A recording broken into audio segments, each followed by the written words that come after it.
Hi everyone, welcome to an academy. I am Paras Chitkara and this is our GS3 analysis.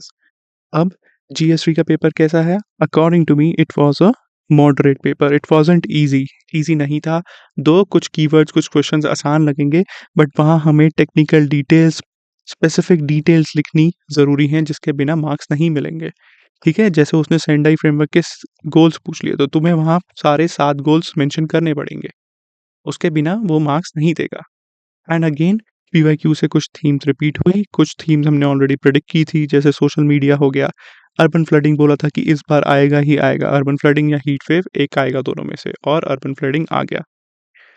ठीक है, तो जब तक तुम टेक्निकल चीज़ें डिटेल में नहीं आंसर करोगे तब तक मार्क्स मिलना अच्छे मुश्किल है. इसीलिए ही GS3 में मार्क्स नहीं आते. ऑलराइट, सो सबसे पहले हम देखते हैं टॉपिक वाइज कितने क्वेश्चन आए, क्या ट्रेंड चल रहा था और कैसे आए. अभी इकोनॉमी में उसने वही 4 क्वेश्चंस पूछता आ रहा है, सेम वही ट्रेंड चला, 2 10 के, 2 15 के, 50 मार्क्स का. फिर एग्री में भी 4 क्वेश्चन, 10 के 2, 15 के 2, 50 मार्क्स. ऐसे ही science and tech, environment, disaster, internal security, जो ऑलरेडी हमारा ट्रेंड चल रहा है वही कंटिन्यू हुआ है, कुछ भी ट्रेंड में चेंज नहीं हुआ ज़्यादा. ठीक है, इनका तो फिक्स है, इनका 4 क्वेश्चन आने ही आने हैं, वही सेम ट्रेंड चल रहा है, बस वो इसमें थोड़ा-सा वेरिएशन ले आता है. ठीक है, तो वही चला, साइंस एंड टेक के 4 लेकर आ गया. नाउ लेट अस सी इंडिविजुअली एक-एक क्वेश्चन को एड्रेस करते हैं, देखते हैं क्या उसका आंसर बन सकता था, कैसे उसे अप्रोच करना चाहिए था. अब सबसे पहला क्वेश्चन क्या था हमारा? इकोनॉमी से आया सबसे पहला क्वेश्चन, 10 मार्कर. तो क्या क्वेश्चन था? Examine the pattern and trend of public expenditure on social services in the post reforms period in India. ठीक है, तो public expenditure on social services, अब ये क्यों है? क्योंकि काफ़ी टाइम से यही डिबेट चल रही थी कि हमारा जो एक्सपेंडिचर है सोशल सर्विसेज पे, that is not at par at what we want it to. NEPI उसने बोला 6% एक्सपेंडिचर करो एजुकेशन पे, हेल्थ पे बोला हुआ है कि 2.5% ऑफ GDP तो लेकर जाओ कम से कम, बट वो अभी तक अचीव ही नहीं हुआ. ठीक है, ना ये 6% ना 2.5%, तो ये अचीव नहीं हो पा रहा था. अब उसने पूछा कि ये ट्रेंड क्या है स्पेसिफिकली पोस्ट रिफॉर्म्स पीरियड. तो पोस्ट रिफॉर्म्स कौन था? 1991 के रिफॉर्म्स के बाद. फिर उसने इसके बाद इसको इंक्लूसिव ग्रोथ के साथ इंटरलिंक किया. तो GS3 में ऐसे ही इंटरलिंकिंग के बेसिस पर ही क्वेश्चन बनते हैं और क्वेश्चन आते हैं. ठीक है, वो तुम्हारी in depth knowledge understanding check करता है. अभी आगे वाले क्वेश्चन में भी देखेंगे कितने अच्छे, कितने बढ़िया क्वेश्चन पूछे उसने. To what extent this has been in consonance with achieving the objective of inclusive growth. ठीक है, तो इससे इंक्लूसिव ग्रोथ आ रही है, नहीं आ रही, क्या हो रहा है, तो वो हमें दोनों साइड उसकी बतानी पड़ेंगी. ठीक है, तो अब इसको हम क्या कैसे स्टार्ट कर सकते हैं? सोशल सर्विसेज एक्सपेंडिचर की नेसेसिटी से स्टार्ट कर सकते हो, इंक्लूसिव ग्रोथ से स्टार्ट कर सकते हो. ठीक है, कि जो हमारा ये एक्सपेंडिचर है अगर हम करेंगे तो उससे हमारी एक इंक्लूसिव सस्टेनेबल ग्रोथ होगी, इसीलिए ये इम्पॉर्टेंट है. फिर पोस्ट 1991 रिफॉर्म्स की बात कर दो कि उनका पर्पस क्या था रिफॉर्म्स का. हमारा फोकस हो गया 1991 के बाद क्या हुआ, 1991 में रिफॉर्म्स आए, तब initially there was reduction in the social spending. क्यों? क्योंकि हमारी इकोनॉमी, मार्केट सब ओपन हो गई थी, प्राइवेट सेक्टर ने एक इम्पॉर्टेंट रोल प्ले करना स्टार्ट कर दिया था. ठीक है, तो सोशल सर्विसेज जैसे हेल्थ, एजुकेशन, वहाँ भी प्राइवेट सेक्टर का एक इंक्रीजिंग रोल था. ठीक है, अब इसने पब्लिक एक्सपेंडिचर की बात की है, ओवरऑल की नहीं, पब्लिक एक्सपेंडिचर की. ठीक है, तो ये हुआ. बट फिर जैसे-जैसे हम आगे बढ़े लेट 90s 2000s के बाद न्यू इनिशिएटिव्स आए, जैसे कि नेशनल हेल्थ मिशन, सर्व शिक्षा अभियान आया, राइट टू एजुकेशन आया, इन सब की वजह से देयर वाज़ एन इंक्रीज़. अब वहाँ ये सारी चीज़ें तुम लिख सकते हो बट डेटा चाहिए वहाँ पर. ठीक है, वरना डेटा के बिना अगर हम बात करेंगे तो ऐसा लगेगा हवा में बात होगी. तो थोड़ा-सा डेटा वहाँ पर चाहिए था जिससे ये आंसर अच्छा बनेगा, वरना वो आंसर जेनेरिक थोड़ा रह जाएगा. ठीक है, तो इनिशियली क्या था, अभी इकोनॉमिक सर्वे का डेटा तुम कोट कर सकते थे अगर पता था तो, कि 5.3% या अराउंड 5% थे. अगर तुमने ये रफली भी अराउंड 5% मेंशन कर दिया तो भी वो ठीक ही मानेगा एग्जामिनर. ठीक है, अब वो परसेंटेज में मत फंस जाना कि 1% था, 2 था. रफली मेंशन कर दोगे तो वो एक्सेप्टेबल रहेगा. तो 2005-6 में कितना था? 5.3%. अब 7.5% के करीब बढ़ गया है, अब और ज़्यादा बढ़ता जा रहा है। ठीक है, तो इसको तुम 1990 से 2000, फिर पोस्ट 2000 से 2010, उसके बाद ऐसे कर कर तुम इसको स्ट्रक्चर कर सकते थे, या डायरेक्टली सीधा इनिशियल पीरियड आफ्टर 1991 और अभी इन प्रेजेंट डिकेड ऐसा कर सकते थे। ठीक है, डिस्पाइट कि हमारा 7.5% हो गया है, अभी भी हमारा many developing countries and OECD average के जो 20% है उससे काफ़ी कम है। ठीक है, फिर एजुकेशन और हेल्थ में ये तो मैंने तुम्हें पहले ही बोला हुआ है कि ये कुछ स्पेसिफिक डेटा है जो हमें याद रखना पड़ता है कि हेल्थ में हमारी गवर्नमेंट का कितना एक्सपेंडिचर है। ये बजट में भी आता है, सर्वे में भी आता है, as a percentage of GDP कितना है। ठीक है, सो इसमें अगर तुम्हें डेटा पड़ता था तो you could have drawn a very beautiful beautiful graph. तो यहाँ से ऐसे ग्राफ बनाकर दिखा सकते थे, पहले हेल्थ के केस में इतना था, एजुकेशन के केस में इतना था, और हेल्थ के केस में इतना था, अब यहाँ से इतना हो गया। तो ऐसा हम वहाँ बहुत अच्छा ग्राफ बनाकर दिखा सकते थे, बट अगेन इसके लिए तुम्हें डेटा पता होना चाहिए था। ठीक है, फिर ये हेल्थ में हमारा अभी भी 1.2-1.8% के करीब ही है, और ये अभी भी 2.5 टारगेट से कम है। एजुकेशन वाला भी हमारा अभी तक 6% अचीव नहीं हुआ। अब ये जो हमने किया, क्या इस सब चीज़ों से हमें इंक्लूसिव ग्रोथ मिली या नहीं मिल रही?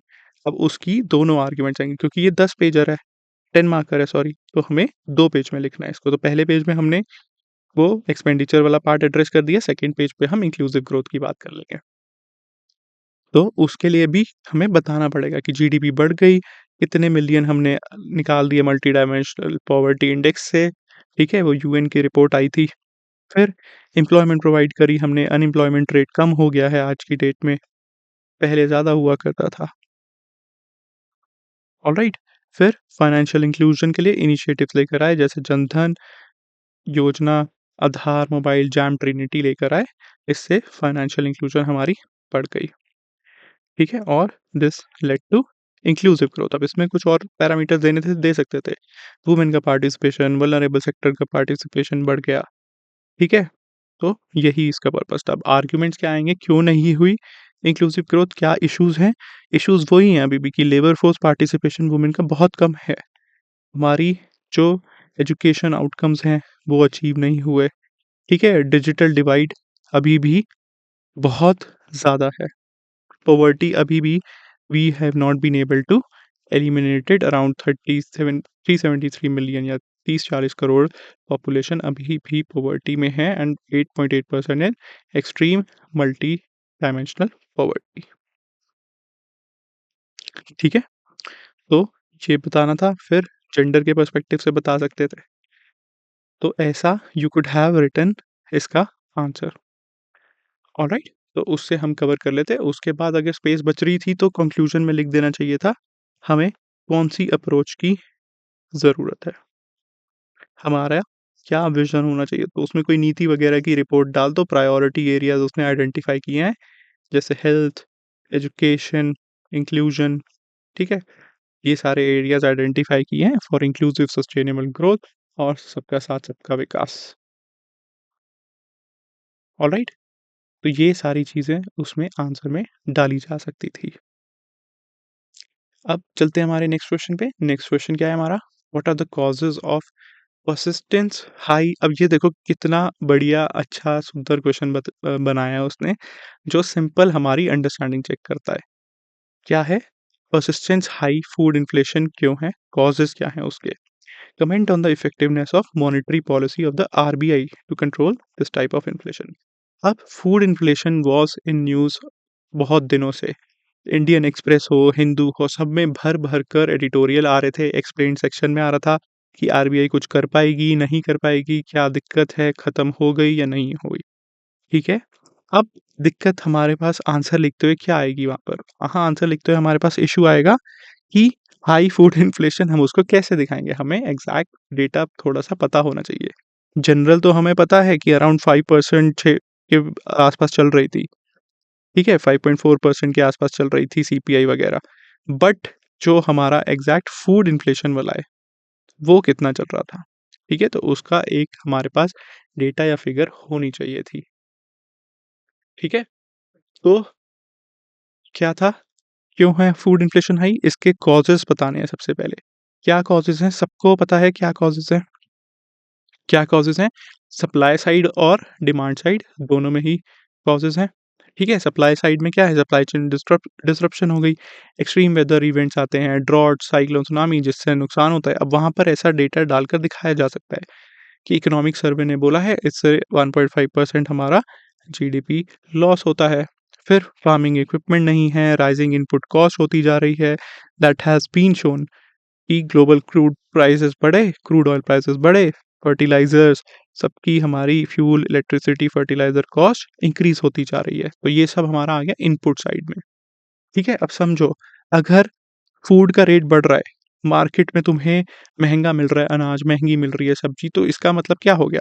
इसका मतलब अगर किसान वो चीज़ उगा रहा है, किसान आलू उगा रहा है, किसान वहाँ पर व्हीट, राइस उगा रहा है, तो उसका मतलब उसको उसकी लागत बढ़ती जा रही है किसान की, क्यों? उसको सीड्स महँगे मिल रहे हैं, उसको फ्यूल, वहाँ पर फर्टिलाइज़र, सारी चीज़ें, पानी-वानी, सीड्स जो भी चाहिए सब महँगा मिलना स्टार्ट हो गया। ठीक है? तो ये इनपुट साइड में इश्यूज़ आने लग गए, उसको सारी चीज़ें महँगी मिलने लग गई। इसके बाद फिर साइक्लोन आ गया, ड्रॉट आ गया, तो उसकी फसल वो बेचारे की वैसे ही पूरी बर्बाद हो गई। ठीक है? फिर और ज़्यादा इन्फ्लेशन बढ़ जाएगी। क्यों? क्योंकि सप्लाई कम हो गई फूड की वहाँ पर। ऑलराइट? तो ये सारे फैक्टर्स हैं जिनकी वजह से हमारी इनिशियली बढ़ती जा रही जो एग्रीकल्चरल पे हमारे इश्यूज़ हैं ऑलरेडी। ठीक है? फिर क्या हुआ? डिमांड सप्लाई मिसमैच हो रहा है। क्या हो रहा है? राइजिंग इनकम लेवल्स, अर्बनाइजेशन और डाइटरी पैटर्न्स की वजह से it has led to increase in the protein rich foods की डिमांड बढ़ती जा रही है। बट एट पार हमारी एग्रीकल्चरल प्रोडक्टिविटी बढ़ी ही नहीं। ठीक है? हमारी डिमांड इतनी ज़्यादा बढ़ गई बट उसको हम सप्लाई से मैच कर ही नहीं पा रहे। तो इसीलिए ऑटोमैटिकली उसका रेट बढ़ गया। सिंपल बेसिक इन्फ्लेशन का कॉन्सेप्ट। ठीक है? फिर उसके बाद ये एक इम्पॉर्टेंट फैक्टर आना था साथ में, ग्लोबल सप्लाई चेन में क्या-क्या इश्यूज़ थे, उसकी वजह से क्या हो रहा था। ठीक है? एक तो इंडिया सेंट्रिक हो गए, फार्मर सेंट्रिक हमारे हो गए, बाकी जैसे रशिया यूक्रेन कॉन्फ्लिक्ट है, उसकी वजह से एडिबल ऑयल प्राइसेस बढ़ रहे हैं, क्योंकि हमारी एडिबल ऑयल ज़्यादातर इम्पोर्ट कर रहे हैं हम। ठीक है? अब हम इम्पोर्ट कर रहे हैं, सप्लाई चेन डिसरप्शन हो चुकी है, जहाँ से आना था, वहाँ पर वो न्यूक्लियर वॉर कर रहे हैं, वो रोज़ वहाँ पर मिलिट्री वॉर चल रही है, वहाँ से कहाँ से आएगा? इसीलिए सप्लाई चेन डिसरप्शन हो गई, सप्लाई खत्म हो गई वहाँ से और डिमांड बढ़ती जा रही है पूरे ग्लोब में, बट सप्लाई मैच नहीं हुई। अगेन फूड प्राइस इंक्रीज़ हो गया। सिंपल लॉजिक, सिंपल चीज़। ठीक है? अब इसमें एफएओ का डेटा देकर भी बता सकते थे, रशिया-यूक्रेन कॉन्फ्लिक्ट की वजह से 35% प्राइस इंक्रीज़ हुआ था। ठीक है? तो ये पहला पार्ट एड्रेस किया जा सकता था बेसिक अंडरस्टैंडिंग से, बेसिक अंडरस्टैंडिंग ऑफ इन्फ्लेशन से। बट इसके साथ तुम्हें कुछ स्पेसिफिक एग्ज़ाम्पल और डेटा डालने की ज़रूरत थी जिससे तुम्हारे मार्क्स बढ़ेंगे। अब वो उस टाइम पर सोचकर डालना बिकम्स डिफ़िकल्ट। ठीक है? ये हो गया हमारा पहला पार्ट। अब उसके बाद दूसरा पार्ट देखो उसने क्या पूछा। Comment on the effectiveness of the monetary policy of RBI to control this type of inflation. अब वो तुम्हारी सीधा अंडरस्टैंडिंग चेक कर रहा है, तुम्हें पता भी है आरबीआई करती क्या है। और जो हमारा इन्फ्लेशन है, फूड इन्फ्लेशन, अभी जो हमने सारी बात की, वो आरबीआई रोक पाएगी, नहीं रोक पाएगी? क्यों नहीं रोक पाएगी? क्यों आरबीआई की मॉनेटरी पॉलिसी उसे नहीं रोक पाएगी? क्योंकि food inflation in India is primarily driven by supply side factors. अभी हमने देखा कि बादल फट गए वहाँ पर, ठीक है? साइक्लोन आ गया, ड्रॉट आ गया, रशिया-यूक्रेन वॉर हो गई, ग्लोबल कमोडिटी प्राइस फ्लक्चुएशन हो रही हैं जिसकी वजह से। अब वो सारी चीज़ें आरबीआई के कंट्रोल में थोड़ी हैं। आरबीआई की मॉनेटरी पॉलिसी अब जाकर सुनामी थोड़ी रोक देगी, साइक्लोन थोड़ी रोक देगी। तो जो ये सप्लाई साइड के फैक्टर्स हैं, जिसकी वजह से हमारी इन्फ्लेशन हो रही है, उसमें monetary policy has a vital role. यही वो चेक कर रहा था वहाँ पर, ये एसेंस थी इसकी। क्योंकि जो वो फैक्टर्स हैं, उसमें आरबीआई कुछ नहीं कर सकती, ठीक है? और डिमांड साइड में आरबीआई कैसे करेगी? रेपो रेट वगैरह बढ़ा देगी, ठीक है? इससे क्या होगा? It can reduce excess demand in the economy, curbing inflation in the non food sectors. तो नॉन फूड में तो वो जाकर कर सकती है ऐसे, ठीक है? और फिर उसके बाद हाई इंटरेस्ट रेट जब हो जाएँगे, it can lead to increased borrowing costs for businesses including those in agriculture, potentially reducing investments, जिससे फिर हमारी प्रोडक्शन और स्टोरेज फिर से कम हो जाएगी। ठीक है? तो ऐसे आरबीआई वहाँ लिमिटेड रोल प्ले कर सकती है, बट ज़्यादा आरबीआई का फूड इन्फ्लेशन कंट्रोल करने में मॉनेटरी पॉलिसी का रोल नहीं है। तो यही हमें वहाँ बताना था। ठीक है? बट अब उसके बाद सॉल्यूशन देने की ज़रूरत है, तो इसके अलावा हमें क्या करने की ज़रूरत है? Monetary policy alone is insufficient to address the food inflation. हमें उसके साथ-साथ स्ट्रक्चरल रिफॉर्म्स की ज़रूरत है। जैसे एग्रीकल्चरल प्रोडक्टिविटी बढ़ाओ, बेटर इरिगेशन, लॉजिस्टिक्स पे फोकस करो, ठीक है? एमएसपी पॉलिसीज़ इम्प्रूव करो, ई-नैम लेकर आओ, यही सारी चीज़ें हमें करने की ज़रूरत है साथ में, ताकि जो हमारा फूड प्राइस है, वो स्टेबलाइज़ हो जाए। ठीक है? मॉनेटरी पॉलिसी क्या-क्या करती है? कौन-कौन से इंटरवेंशन ले सकती है वो? बताओ? क्या-क्या करती है? इन्फ्लेशन कैसे कंट्रोल करती है? Repo rate, reverse repo rate, CRR, SLR क्या है ये सारी चीज़ें? ठीक है? अब उन सब का एग्रीकल्चर पे कितना ही इम्पैक्ट पड़ेगा? ऑलराइट? उन सब का इम्पैक्ट तो मनी सप्लाई और वो सारी चीज़ों पे पड़ेगा हमारा, लेंडिंग रेट्स, मनी सप्लाई, ठीक है? बट ये जो हमारे फैक्टर्स हैं एग्रीकल्चर में they are majorly supply side. हमें जो एग्रीकल्चर के स्ट्रक्चरल इश्यूज़ हैं, उनको फिक्स करने की ज़रूरत है, ठीक है? तो ये वहाँ पर तुम्हारी अंडरस्टैंडिंग जानना चाह रहा था यूपीएससी। ये थी इस क्वेश्चन की कोर डिमांड, ठीक है? तो वही बताना था और कंक्लूजन में हमें बता देता है कि यही सब चीज़ें करने की ज़रूरत है ताकि हमारी स्ट्रक्चरल इश्यूज़ फिक्स हो जाएँ एग्रीकल्चर में। ऑलराइट? अब चलते हैं हमारे नेक्स्ट क्वेश्चन पे। This was from agriculture. What were the factors responsible for the successive implementation of land reforms? Land reforms वाला टॉपिक पे हमने पीवाईक्यू देखे थे, पढ़ा था लैंड रिफॉर्म्स वाला टॉपिक। अब क्या बेसिक फैक्टर्स होंगे जिसकी वजह से वो वहाँ पर सक्सेसफुल हुई इम्प्लीमेंटेशन? सबसे पहले political will and strong leadership, उसके बिना it would not have been possible. Examples, West Bengal's Operation Barga under the Left Front government, जिससे टेनेंसी राइट्स मिली उनको, बेनिफिटेड अराउंड 1.5 मिलियन फार्मर्स। ठीक है, फिर social mobilisation, again Kerala West Bengal में जैसे सीपीआई पीजेंट्स को ऑर्गेनाइज किया, लैंड डिस्ट्रीब्यूशन हुआ मार्जिनलाइज ग्रुप को। फिर क्लियर स्पेसिफिक लीगल फ्रेमवर्क, तो क्या क्या फैक्टर्स हो सकते हैं वहां पर खुद तुम्हें सोचना था। क्यों सक्सेसफुल होगा? पॉलिटिकल विल तो चाहिए ही, अगर वो नहीं होगी तो कभी लैंड डिस्ट्रीब्यूट होगा ही नहीं। ठीक है, उसके बाद सोशल मोबिलाइजेशन की ज़रूरत पड़ेगी। फिर एक हमारे पास लीगल या पॉलिसी फ्रेमवर्क होना चाहिए। पॉलिसी सपोर्ट के बिना कैसे होगा? और हमें इम्प्लीमेंट करने के लिए, ओवरसी करने के लिए एक जुडिशियल ओवरसाइट की भी ज़रूरत है, एडमिनिस्ट्रेटिव सपोर्ट की ज़रूरत है। तो ऐसे वहाँ पर इसका आंसर बनाना पड़ेगा अपने वर्ड्स में, स्मार्टली आंसर बनाना पड़ेगा वहाँ पर, इसका और कोई सॉल्यूशन नहीं है। ठीक है, तो ये question was a difficult question. Exact answer लिखना इसका मुश्किल है। ऑलराइट? तो एफिशिएंट लैंड रिकॉर्ड्स मैनेजमेंट करवाई, जुडिशियल एंड एडमिनिस्ट्रेटिव सपोर्ट्स की ज़रूरत थी, जिसकी वजह से जब उनको वो सपोर्ट मिल गया, ठीक है, it helped in enforcing land reforms, ensuring minimal resistance from the land owning classes। Alright? तो ये सारी चीज़ें थी। अब ये तुम्हें इन डेप्थ लैंड रिफॉर्म्स पता होना चाहिए, इसमें कहाँ-कहाँ पर क्या हुआ, कोई पर्टिकुलर एग्ज़ाम्पल्स पता होने चाहिए थे। इसीलिए ये क्वेश्चन मुश्किल बन जाता है। ठीक है? अब चलते हैं नेक्स्ट क्वेश्चन पे। Next question is again from हमारा एग्रीकल्चर। क्या है next question? Explain the role of millets. This was again answer writing वाली क्लास में हमने डायरेक्टली सिमिलर क्वेश्चन दिया था। ऑलराइट? तो क्या है role of millets for ensuring health and nutritional security? अब ये न्यूज़ में क्यों था? क्योंकि हर जगह मिलेट्स प्रमोट कर रहे हैं।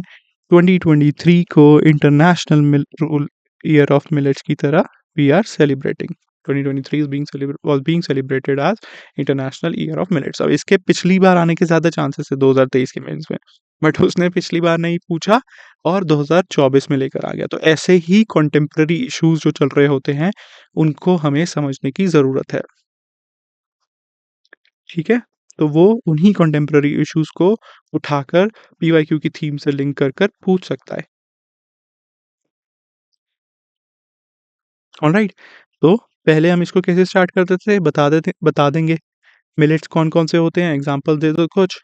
ठीक है, फिर अब वहाँ पर ऐसे क्वेश्चंस की इंट्रोडक्शन में ना हमेशा कॉन्टेक्स्ट या करंट लिंकेज दिखाया करो। एग्जाम्पल देकर बता दो कि यूएन ने 2023 को as international year of millets को तरह सेलिब्रेट करने का इनिशिएटिव वाज डिसाइडेड एंड हमारा फोकस यही था कि मिलेट प्रोडक्शन और कंजम्पशन इंक्रीज होए। फिर यूनियन बजट में भी इसको हाईलाइट किया था और उसे क्या बोला था बजट में, श्री अन्ना। ऐसी चीज़ you can directly write in the introduction ताकि एक अच्छा उसका करंट से लिंकेज बन जाए। 2023 international year of millets, 23 budget में ही श्री अन्ना की बात की थी। ठीक है, अब क्या पूछा उसने, हेल्थ एंड न्यूट्रिशनल सिक्योरिटी में। अब इसमें तुम कितने पॉइंट्स लिख कर आओगे, तुम्हें 2 शीट मिल रही है, अब वहाँ पे तुम्हें 8 पॉइंट लिखने हैं। हेल्थ एंड न्यूट्रिशन में क्या ही पॉइंट्स हैं, सिंपल ही तो पॉइंट्स हैं, 3-4 बनते हैं, बट वहाँ फिर अब तुम्हें उन्हीं को ही एक्सपैंड कर कर स्मार्टली 1 के 2 पॉइंट्स बनाने पड़ेंगे, इसीलिए मुश्किल हो जाता है ये। ठीक है, इसीलिए इस पेपर में मार्क्स नहीं मिलते जीएस3 में। तो क्या है उसके न्यूट्रिशनल फ़ायदे सबको पता है। ठीक है, malnutrition etcetera, high protein, dietary fibre, iron, calcium होता है, इसीलिए it helps in increasing malnutrition को टारगेट कर सकता है और हमारा न्यूट्रिशनल लेवल्स इम्प्रूव करता है। ठीक है, फॉर एग्जांपल रागी में 3 times more calcium than milk. ठीक है, और हेल्थ बेनिफिट्स क्या-क्या होंगे हमारे? हेल्थ बेनिफिट्स वही हो गए कि it has low glycaemic index, जिससे वो डायबिटीज़ मैनेजमेंट के लिए बहुत अच्छे हैं। फिर they are gluten free, providing a healthy alternatives. अब फिर फूड सिक्योरिटी में पर्टिकुलरली कैसे कर रहा है? फूड सिक्योरिटी में इसीलिए कर पा रहा है because they are mostly climate resilient crops, drought resistant crops. उन पर असर ही नहीं पड़ता ड्रॉट का। इसीलिए in areas like Rajasthan, Gujarat वो ज़्यादा से ज़्यादा उगाए जाते हैं। ठीक है, ताकि वहाँ पर फूड की कमी ना रहे, वो डायरेक्टली उसे कंज़्यूम कर सकें। Basic common understanding. ठीक है, तो पर्टिकुलरली इन एरियाज़ में जो मार्जिनलाइज़्ड कम्युनिटीज़ हैं, जो बाकी फूड क्रॉप्स की एक्सेस नहीं मिल पा रही उन्हें, वो ये उगाते हैं और कंज़्यूम करते हैं। फिर अब इसके पॉइंट्स बढ़ाकर ही वहाँ पर लिखने पड़ेंगे कि इसके अलावा और क्या फ़ायदे हैं? एनवायरनमेंट सस्टेनेबिलिटी है, लो पानी लगता है, ठीक है, लो इनपुट कॉस्ट रहती है, वही क्लाइमेट एंड ड्रॉट रेजिस्टेंट है।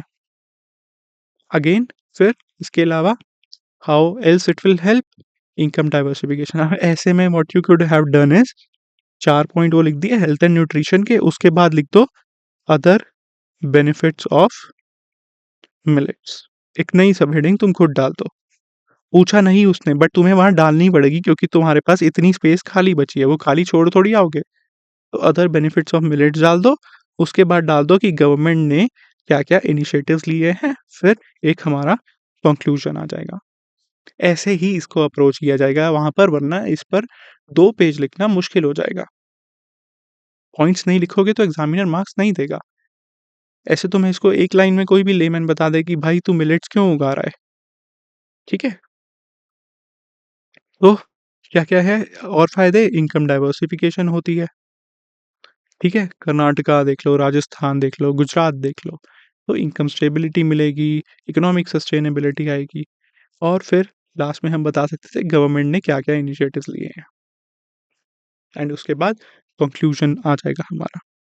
ठीक है? अभी G20 में भी we were also focusing on this. ठीक है? सो दिस इज़ हाउ इस क्वेश्चन को अप्रोच करना था। समझ गए? अब चलते हैं हमारे नेक्स्ट क्वेश्चन पर। अब नेक्स्ट क्वेश्चन क्या है हमारा? साइंस एंड टेक से। ठीक है? तो साइंस एंड टेक से उसने क्या क्वेश्चन पूछा? What is the present world scenario of intellectual property rights with respect to life materials? ठीक है? उसने पूछा क्या? With respect to life materials. अब क्या दिक्कत आएगी वहाँ पर? इंटेलेक्चुअल प्रॉपर्टी राइट्स तो सबने पढ़ा, बट लाइफ मटेरियल्स क्या है? उसके रिस्पेक्ट में हमें बताना है, ठीक है? फिर उसके बाद क्या पूछा उसने? Although India is second in the world to file patents, still only a few have been commercialised. ठीक है? अब वो फिर डेप्थ में जाकर पूछ रहा है कि भाई इंडिया में पेटेंट तो इतने ज़्यादा बन रहे हैं, इतने ज़्यादा तुम पेटेंट करवा रहे हो सारी चीज़ें, बट वो कमर्शियलाइज़ क्यों नहीं हो पा रही? क्योंकि उस पेटेंट की कमर्शियल वैल्यू भी तो होनी चाहिए, हमारे पास टेक्नोलॉजी भी तो होनी चाहिए, उसे हार्नेस करने के लिए। फिर फंडिंग मिलनी चाहिए हमें, एक्सपेंडिचर होना चाहिए। अब वो सब सपोर्ट अगर नहीं मिलेगा तो वो कैसे होंगे कमर्शियलाइज़? यही उसने पूछा है वहाँ पर। Explain the reason behind less commercialisation. तो सबसे पहले पार्ट में हम बता देंगे इंटेलेक्चुअल प्रॉपर्टी राइट्स क्या हैं, क्या पर्पस है उनका with respect to life material. अब ये इसका वहाँ पर मेंशन करना बहुत ज़रूरी है।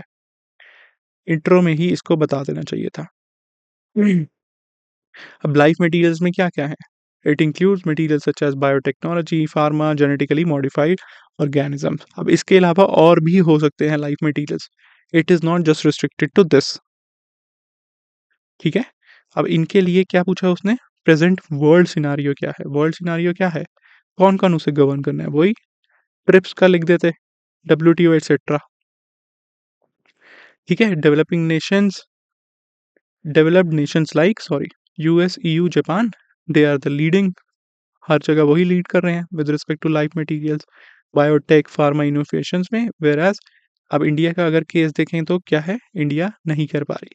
Although India is second in the world to file patent. अब ये नेक्स्ट पार्ट आ गया। अब वो अगले सब पार्ट में बोल रहा है कि हमारे सेकंड लार्जेस्ट पेटेंट तो हैं हमारे, but however only few have been commercialised. तो रीजंस क्या हैं उसके? क्यों कमर्शियलाइज नहीं हो पा रहे? इंडस्ट्री अकेडमी है, कोलैबोरेशन नहीं है, ठीक है? रिसर्च इंस्टीट्यूशंस में वहाँ पेटेंट बन रहा है, बट इंडस्ट्री कह रही है इस पेटेंट का मैं करूँ क्या? मैं इसको बेचूँ कैसे? इसकी तो कोई एप्लीकेशन है ही नहीं दुनिया में, ठीक है? क्या फ़ायदा होगा इसका? तो इसीलिए देयर इज़ अ मिसमैच। तो आइडियली क्या होना चाहिए? इंडस्ट्री और उसके बीच में कोलैबोरेशन। इंडस्ट्री हमें अपनी रिक्वायरमेंट्स बताएगी कि भाई मुझे ये दिक्कत है। यहाँ पर मुझे बहुत ज़्यादा मेरा कॉस्ट बढ़ रहा है, मेरी कॉस्ट कम करवा दो। कोई ऐसा नया मटेरियल ढूँढो, कोई नई टेक्नोलॉजी ढूँढो, जिससे एक रेवोल्यूशन आ जाए। मेरी सारी कॉस्ट कम हो जाए, क्योंकि उसका क्या पर्पस है? इंडस्ट्री वाले का तो पर्पस यही है कि वो प्रॉफिट कमाएगा,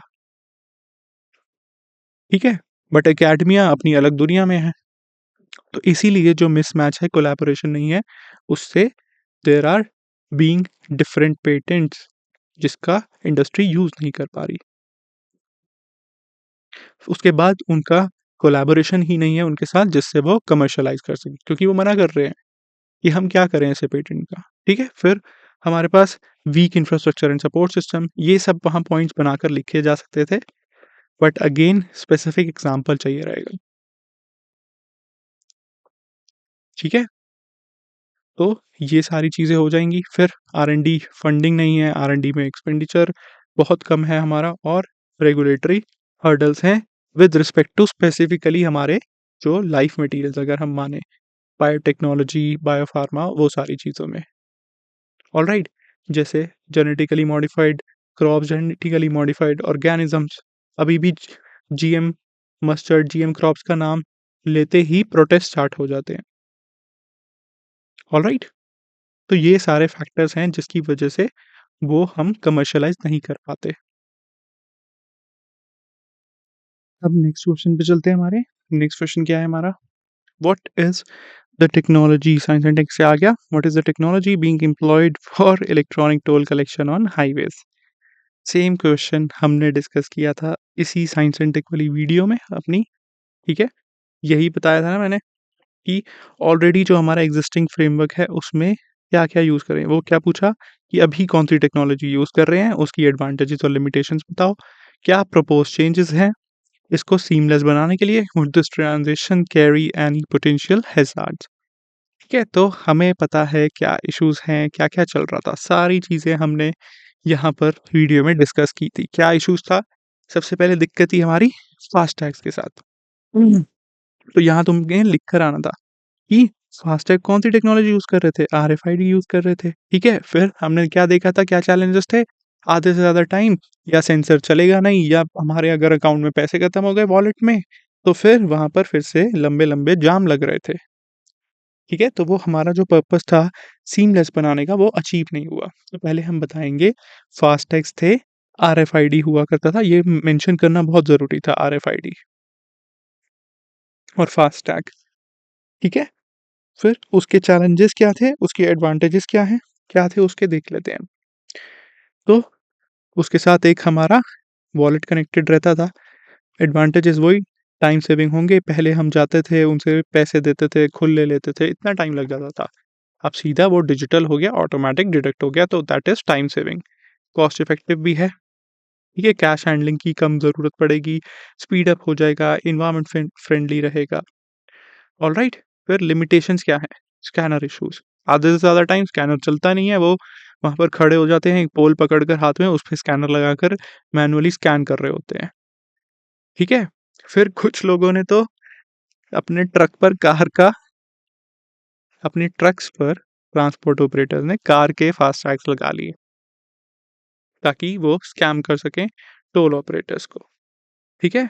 फिर उसके बाद रूली सीमलेस तो बना ही नहीं था वो। वहाँ पर जाते थे, फिर वो खुलता था, पेमेंट कटती थी, उसमें कम से कम 1 मिनट 30-40 सेकंड या 1 मिनट तो लग ही जाता था, तो वो पूरी तरह से सीमलेस नहीं बन पाया था, ऑलराइट? अभी भी जो हमारा वेटिंग टाइम था टोल प्लाज़ा पर, वो पहले से कम हुआ, बट जितना हमारा टारगेट था, उतना कम नहीं हो पाया।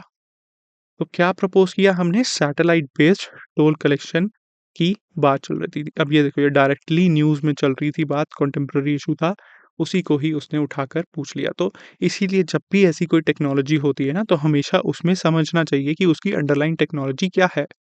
क्या फीचर्स हैं उसके? कैसे वो काम करेगी? वो साइंस एंड टेक के लिए बहुत-बहुत इम्पोर्टेंट हो जाती है चीज़। ठीक है? तो अब इसमें क्या है? क्या फीचर्स हैं हमारे नए वाले में? क्या था?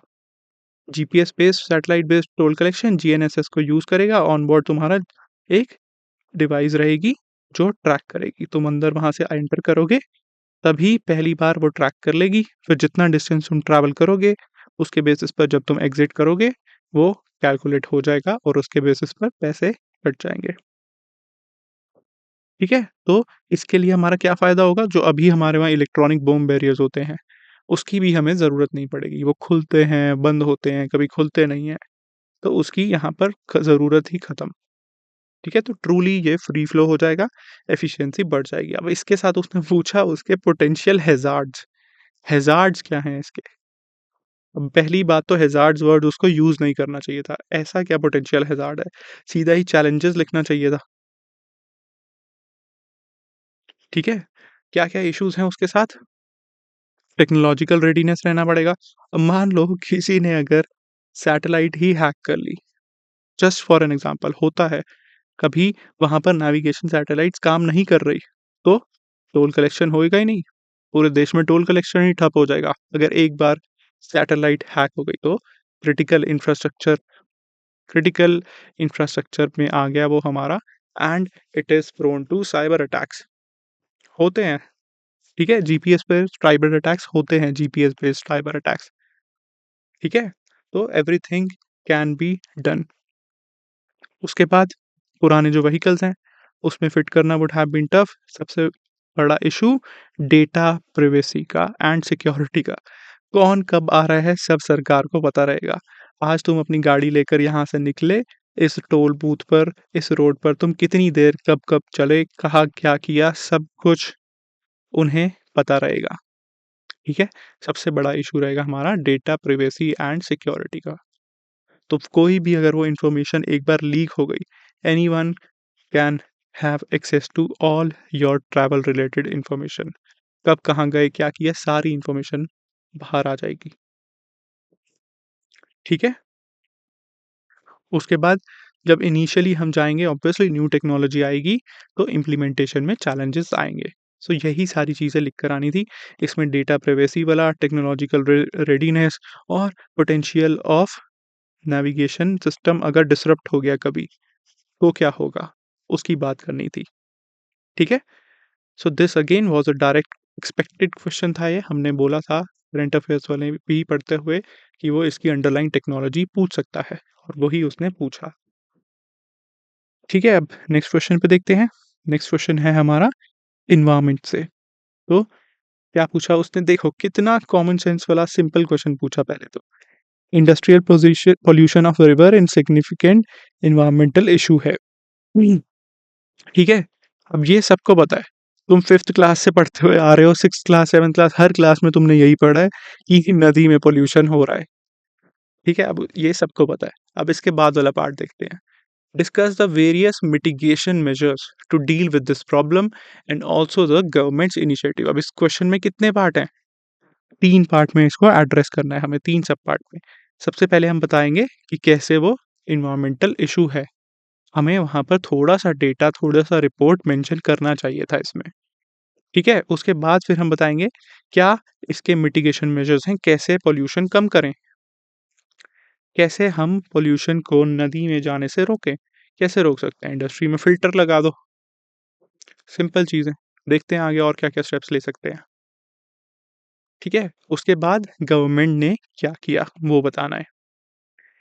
ठीक है? तो इंट्रोडक्शन में हम बता देंगे कि कैसे हेवी मेटल्स जैसे कि लेड, मरकरी एटसेट्रा हमारी नदियों में जा रहे हैं, वाटर क्वालिटी, बायोडायवर्सिटी को इम्पैक्ट कर रहे हैं। तो वर्ल्ड बैंक का कुछ डेटा भी है, वो यही बता रहा है कि इसकी कितनी कॉस्ट है, कितना हमें हेल्थ और इकोनॉमिक लॉसेस हो रहे हैं बिकॉज़ ऑफ दिस। अब मिटिगेशन मेजर्स में क्या-क्या कर सकते हैं? रेगुलेशंस लेकर आ जाओ, इंडस्ट्रीज़ को रेगुलेट करो। फिर जो उनका सीईटीपीज़ हैं, कॉमन एफ्लुएंट ट्रीटमेंट प्लांट्स हैं, उन्हें अपग्रेड करो। हम्म। ठीक है? उन्हें अपग्रेड करो, मैंडेटरी फ़िल्ट्रेशन लगवाओ वहाँ पर। उनकी रेगुलर ऑडिटिंग, चेकिंग करो, वो एक बार लगाकर छोड़ देते हैं। कभी वापस जाकर चेक भी करोगे तो उनके चल ही नहीं रहे होंगे। ठीक है? फिर zero liquid discharge policies. It ensures that industries recycle अपना waste water, thus minimising the discharge of pollutants. तो बोल दो अपने लेवल पर तुम खुद ही कंट्रोल करो, खुद ही मैनेज करो। क्यों तुम नदी में फेंक रहे हो पॉल्यूशन? ठीक है? इसके अलावा what could have been done, क्या-क्या कर सकते हैं? पब्लिक प्राइवेट पार्टनरशिप ले आओ, और साइंस एंड टेक का पेपर है तो लिख दो, क्लीन टेक्नोलॉजीज़ यूज़ करो, अवेयरनेस ले आओ, सिंपल। ठीक है? अब गवर्नमेंट ने इसके लिए क्या-क्या किया? अब इसमें पॉइंट्स बनाने थोड़े से मुश्किल है, वहाँ लिखने पड़ेंगे, 2-3 तो सबको पता है। अब बाकी हम एक्स्ट्रापोलेट कर कर जो भी स्कीम्स हैं, किसी न किसी में ये कंपोनेंट तो होगा ही, वैसे ही मैनेज कर कर लिखना पड़ेगा, और कोई सॉल्यूशन नहीं है इस क्वेश्चंस में। ठीक है? क्योंकि वहाँ हमें पॉइंट्स लिखने होते हैं। अगर तुम पहले पार्ट में 2 पॉइंट, दूसरे में 2 पॉइंट लिख कर आओगे, तो एग्ज़ामिनर मार्क्स नहीं देगा। वो 2-3 से नंबर ज़्यादा देगा ही नहीं। ठीक है? तो अपने जो सही पॉइंट्स है, बेसिक पॉइंट्स है, उसके साथ क्वांटिटी भी इम्पोर्टेंट रहती है। नंबर ऑफ पॉइंट्स भी इम्पोर्टेंट होते हैं, तभी मार्क्स मिलते हैं। ठीक है? अब लीगल फ्रेमवर्क क्या है? Water act, national water policy, national reserve river conservation programme लेकर आए थे, उसमें रिवर पॉल्यूशन को ट्रीट। फिर नमामि गंगे में बात हुई, अमृत में बात हुई, और बाकी ऐसा कर कर लिख सकते हैं कि अदर इनिशिएटिव्स क्या हैं, ऐसा करके लिख सकते हैं। ठीक है? सो फिर उसके बाद हम कंक्लूजन में बता देंगे कि इसको टैकल करने की हमें क्यों प्रेसिंग नीड है। Why is it the need of the hour. Alright, तो ये हो जाएगा हमारा कवर इससे। अब next question again, this was from environment. What role do environmental NGOs and activists play in influencing environmental impact assessment? अब ये क्यों आया क्वेश्चन? क्योंकि हर जगह पर एनवायरनमेंट वर्सेस डेवलपमेंट की डिबेट चलती रहती है। ठीक है? चाहे वो ग्रेट निकोबार प्रोजेक्ट हो, चाहे वो फिर हमारा न्यूक्लियर प्लांट्स हो, या फिर हमारे डैम्स हो, नर्मदा पर हो, कहीं भी हो। ठीक है? ग्रीन पीस हो, सब जगह पर क्या चल रहा है? यही डिबेट चल रही है। एनजीओज़ कैसे रोल प्ले कर रहे हैं, एनवायरमेंटल इम्पैक्ट असेसमेंट में कैसे उसको हेल्प आउट कर रहे हैं, इन्फ्लुएंस कर रहे हैं। ठीक है? तो क्या होती है environmental impact assessment? Do you know? तो हमें इंट्रोडक्शन में या कहीं पर आंसर में इसको मेंशन करना चाहिए था कि एनवायरमेंटल इम्पैक्ट असेसमेंट क्या होती है। ठीक है? वहाँ पे हम क्या कर सकते थे फिर? डेफिनेशन बेस्ड इंट्रोडक्शन यूज़ कर सकते थे इसमें, या फिर तुम कॉन्टेक्स्ट या एग्जांपल के थ्रू बता सकते थे कि अभी प्रेजेंट टाइम में ऐसा-ऐसा चल रहा था, ये इसका एग्ज़ाम्पल है। ठीक है, तो हम इंट्रोडक्शन में क्या लिखेंगे? इंट्रोडक्शन में हम बता देंगे कि ईआईए प्रोसेस क्या है, उसका क्या पर्पस है और कैसे एनजीओज़ उसमें एक इम्पोर्टेंट रोल प्ले कर रहे हैं, बस ये जनरल लिख देंगे। क्या-क्या रोल प्ले करते हैं, उसके बाद उसको फिर हम डिटेल में थोड़ा-सा जाकर बताएँगे, जो उसकी कोर डिमांड है क्वेश्चन की। अब वो क्या कर रहे हैं, पार्टिसिपेशन करवाते हैं, जैसे पॉस्को स्टील प्लांट ओडिशा के केस में, ठीक है? फिर ईआईए की डेप्थ अंडरस्टैंडिंग बढ़ाते हैं, एक क्रिटिक लेकर आते हैं, एक्स्ट्रा अंडरस्टैंडिंग में हेल्प करते हैं, क्योंकि उनके पास डेटा होता है, ठीक है? फिर वो अपने खुद के सर्वेस कंडक्ट करवा सकते हैं, रिसर्च सपोर्ट होता है उनके पास, वो सब करवा सकते हैं। मॉनिटरिंग कंप्लायंस देख सकते हैं कि ग्राउंड पर जो था पर्पस, ठीक है? और जो-जो स्टैंडर्ड सेट किए थे वो फॉलो हो भी रहे हैं, नहीं हो रहे। ऐसा तो नहीं कि डैम बनाकर बस छोड़कर भाग गए वहाँ पर। जैसे नर्मदा बचाओ आंदोलन ने यही तो किया, उसका इम्पैक्ट देखा कि क्या इम्पैक्ट पड़ रहा था। सेफगार्ड्स फॉलो हो रहे हैं या नहीं फॉलो हो रहे, रीसेटलमेंट हुई ठीक से या नहीं हुई, ठीक है? फिर लीगल इंटरवेंशंस भी वो ले सकते हैं। तो वही हमारे जो पॉइंट्स हो गए, एजिटेट, ऑर्गेनाइज़, एडवोकेट, वही सारे पॉइंट जो एनजीओ के होते हैं, हम उसकी हेल्प से ये बता सकते थे। अब उसने पूछा क्या? Site 4 example with all important details. अब हमें इसमें 4 एग्ज़ाम्पल लिखने थे। अब क्या कर सकते थे तुम? या तो हम 4 केसेस लिख देते, किस-किस केस में एनजीओज़ ने किया। जैसे ओडिशा में ये पॉस्को स्टील प्लांट्स वाला हो गया, फिर सरदार सरोवर डैम में नर्मदा बचाओ आंदोलन वाला हो गया, स्टरलाइट कॉपर प्लांट हो गया, या फिर तुम 4 एनजीओज़ के नाम से लिख कर आ सकते थे। Anything would have been correct, दोनों में सही मार्क्स मिलेंगे। किसी भी तरीके से लिख सकते थे। ठीक है? तो इस केस में क्या कर सकते थे? प्लांट का नाम बता दिया कि यहाँ पर हुआ, यहाँ पर वहाँ पर उन्होंने पॉस्को प्रतिरोध संग्राम समिति बनाई। तो वही संग्राम समिति ने एक एक्टिव रोल प्ले किया in mobilising local communities and challenging the project on environment and social ground. तो उससे क्या हुआ? पॉस्को वहाँ से छोड़कर भाग गया। फिर स्टेरलाइट कॉपर प्लांट ट्यूटिकोरिन तमिलनाडु में भी यही सिमिलर चीज़ हो रही थी। वेदांता का जो प्लांट बनना था उसको अपोज कर रहे थे। ठीक है? अब wild life trust of India ने क्या किया? It has worked to ensure that EIAs for the projects like Nangal Dam adequately address wildlife conservation. Their reports prompted re-evaluation of projects' impact on endangered species. अब वहाँ ऐसे चारों यही पूछे उसने स्पेसिफिक एग्जांपल्स। अगर ये एग्जांपल्स नहीं पता तो मार्क्स नहीं मिलेंगे।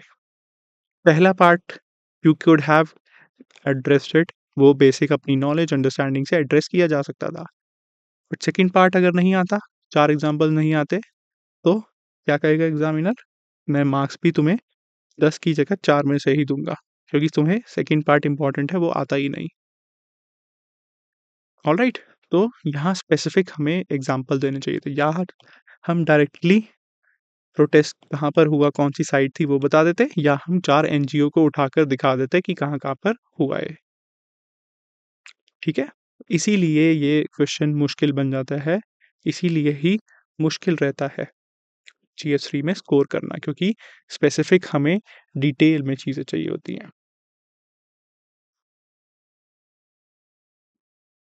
ऑलराइट? अब नेक्स्ट क्वेश्चन आ गया हमारा इंटरनल सिक्योरिटी से। इंटरनल सिक्योरिटी से क्या पूछा उसने? Narco terrorism. अब वो पहली बार गया है नार्को टेररिज्म पर। ठीक है? ड्रग्स वग्स की तो बात यूजुअली होती थी, बट अब वो सीधा नार्को टेररिज्म पर चला गया। तो I guess most of you must have made this diagram. बोला था डायग्राम बना दिया करो, आई गेस बना ही दिया होगा सबने, ये गोल्डन ट्रायंगल और गोल्डन क्रीसेंट वाला। तो अब क्या पूछा उसने? How narco terrorism has emerged as a serious threat across the country, suggest suitable measures to counter narco terrorism। तो पहले हमें बताना पड़ेगा कि नार्को टेररिज्म क्या है, कैसे वो एक सीरियस थ्रेट बन चुका है, और फिर उसके बाद हम मेजर्स बताएंगे टू काउंटर नार्को टेररिज्म। ठीक है? तो narco terrorism refers to the nexus between drug trafficking and terrorism जहाँ पर ड्रग के प्रॉफिट से टेररिस्ट एक्टिविस्ट फंडिंग होती है। ठीक है, ड्रग्स का पैसा आता है, उससे क्या करते हैं, हथियार खरीदते हैं, बम खरीदते हैं। ठीक है, तो वो एक सिनर्जी बन जाती है। फिर इंडिया, जैसे पाब्लो एस्कोबार, जो भी हमारे वहाँ पे ड्रग कार्टेल्स है, काली कार्टेल हो गया। ठीक है, फिर इन इंडिया में क्या है हमारा, the growing drug trade particularly in regions like Punjab and north east में एवरीवन नोज, वहाँ पर इशू चल रहा है और उससे वो क्यों इंटरनल सिक्योरिटी थ्रेट बनता जा रहा है, why it has become a serious internal security threat, उसकी वजह से वायलेंस हो रही है, इंस्टेबिलिटी आ रही है, और जो ड्रग मनी है that is further being used to finance insurgents, जैसे in case of Punjab Khalistan movement. ये वहाँ पर एग्जाम्पल लिखना चाहिए था, यहाँ पर इसके साथ लिंक कर गोल्डन क्रीसेंट के साथ। ठीक है, फिर नॉर्थ ईस्ट में भी हमने देखा है, जैसे ULFA, it had been link to drug trafficking. तो वहाँ क्या हो रहा है, यहाँ से ड्रग्स आ रहे हैं, ड्रग ट्रेड करवा रहे हैं, गोल्डन ट्रायंगल से प्रॉफिट आ रहा है, उससे वो टेररिज्म की तरफ जा रहे हैं। ऑलराइट, तो एक ये कॉम्प्लिकेटेड इंटरवेब्ड रिलेशनशिप बन जाती है इनकी। ठीक है, तो दोनों में एक इंटरट्वाइंड रिलेशनशिप है। अब मेजर्स क्या क्या चाहिए हमें, क्या करना है, सबसे सिंपल मेजर्स, लॉ इन्फोर्समेंट बढ़ाओ, अवेयरनेस करवाओ, इंटरनेशनल कोऑपरेशन करो और कम्युनिटी एंगेजमेंट करो, फिर लेजिस्लेटिव मेजर्स ले लो। वही सिंपल अप्रोच जो हमारी हर बार स्ट्रैटेजी में रहती थी इन इंटरनल सिक्योरिटी। तो लॉ इन्फोर्समेंट कैसे स्ट्रेंथन किया, जैसे एनसीबी को पावर दे दी। ठीक है, और हमने उनकी ट्रेनिंग करवाई, फिर इंटरनेशनल कोऑपरेशन किया हमने, जैसे जैसे क्या, जैसे SAARC drugs office monitoring desk बनाया, ताकि एक रीजनल कोऑपरेशन हो in combating drug trafficking and narco terrorism. Alright, फिर पाकिस्तान, अफगानिस्तान और इधर म्यांमार के साथ कोऑपरेशन करेंगे।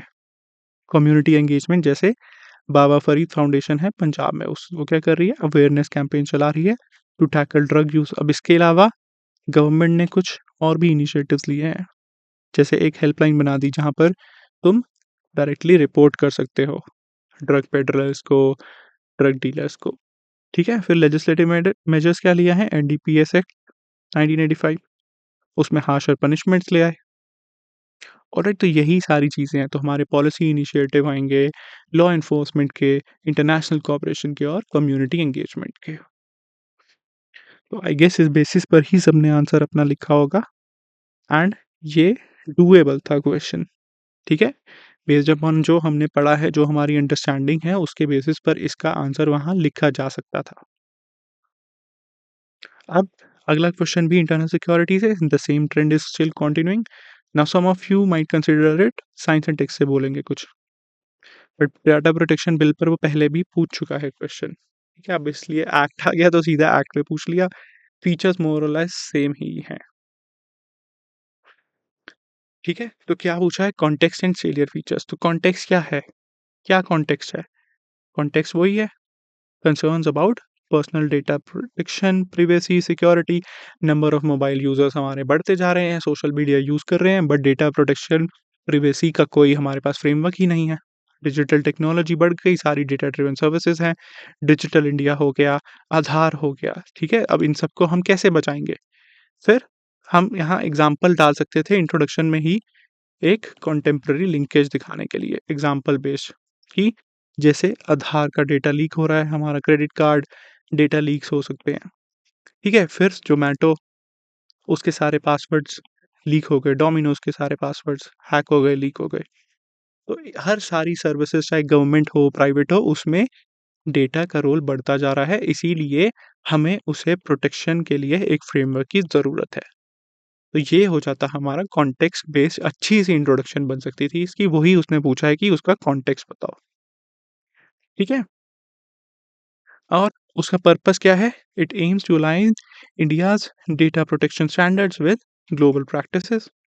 लिख देते जैसे यूके केस में था जीडीपीआर। ठीक है, तो सेलियंट फीचर्स क्या हैं हमारे, सबसे पहले क्या है, डेटा फिड्यूशरी की ऑब्लिगेशंस आ जाएँगी, डेटा प्रिंसिपल की राइट्स आएँगी, डेटा प्रिंसिपल्स, डेटा फिड्यूशरी अगर तुमने वहाँ ये सारे कीवर्ड्स मेंशन कर दिए हैं तो मार्क्स मिलेंगे। ऑलराइट?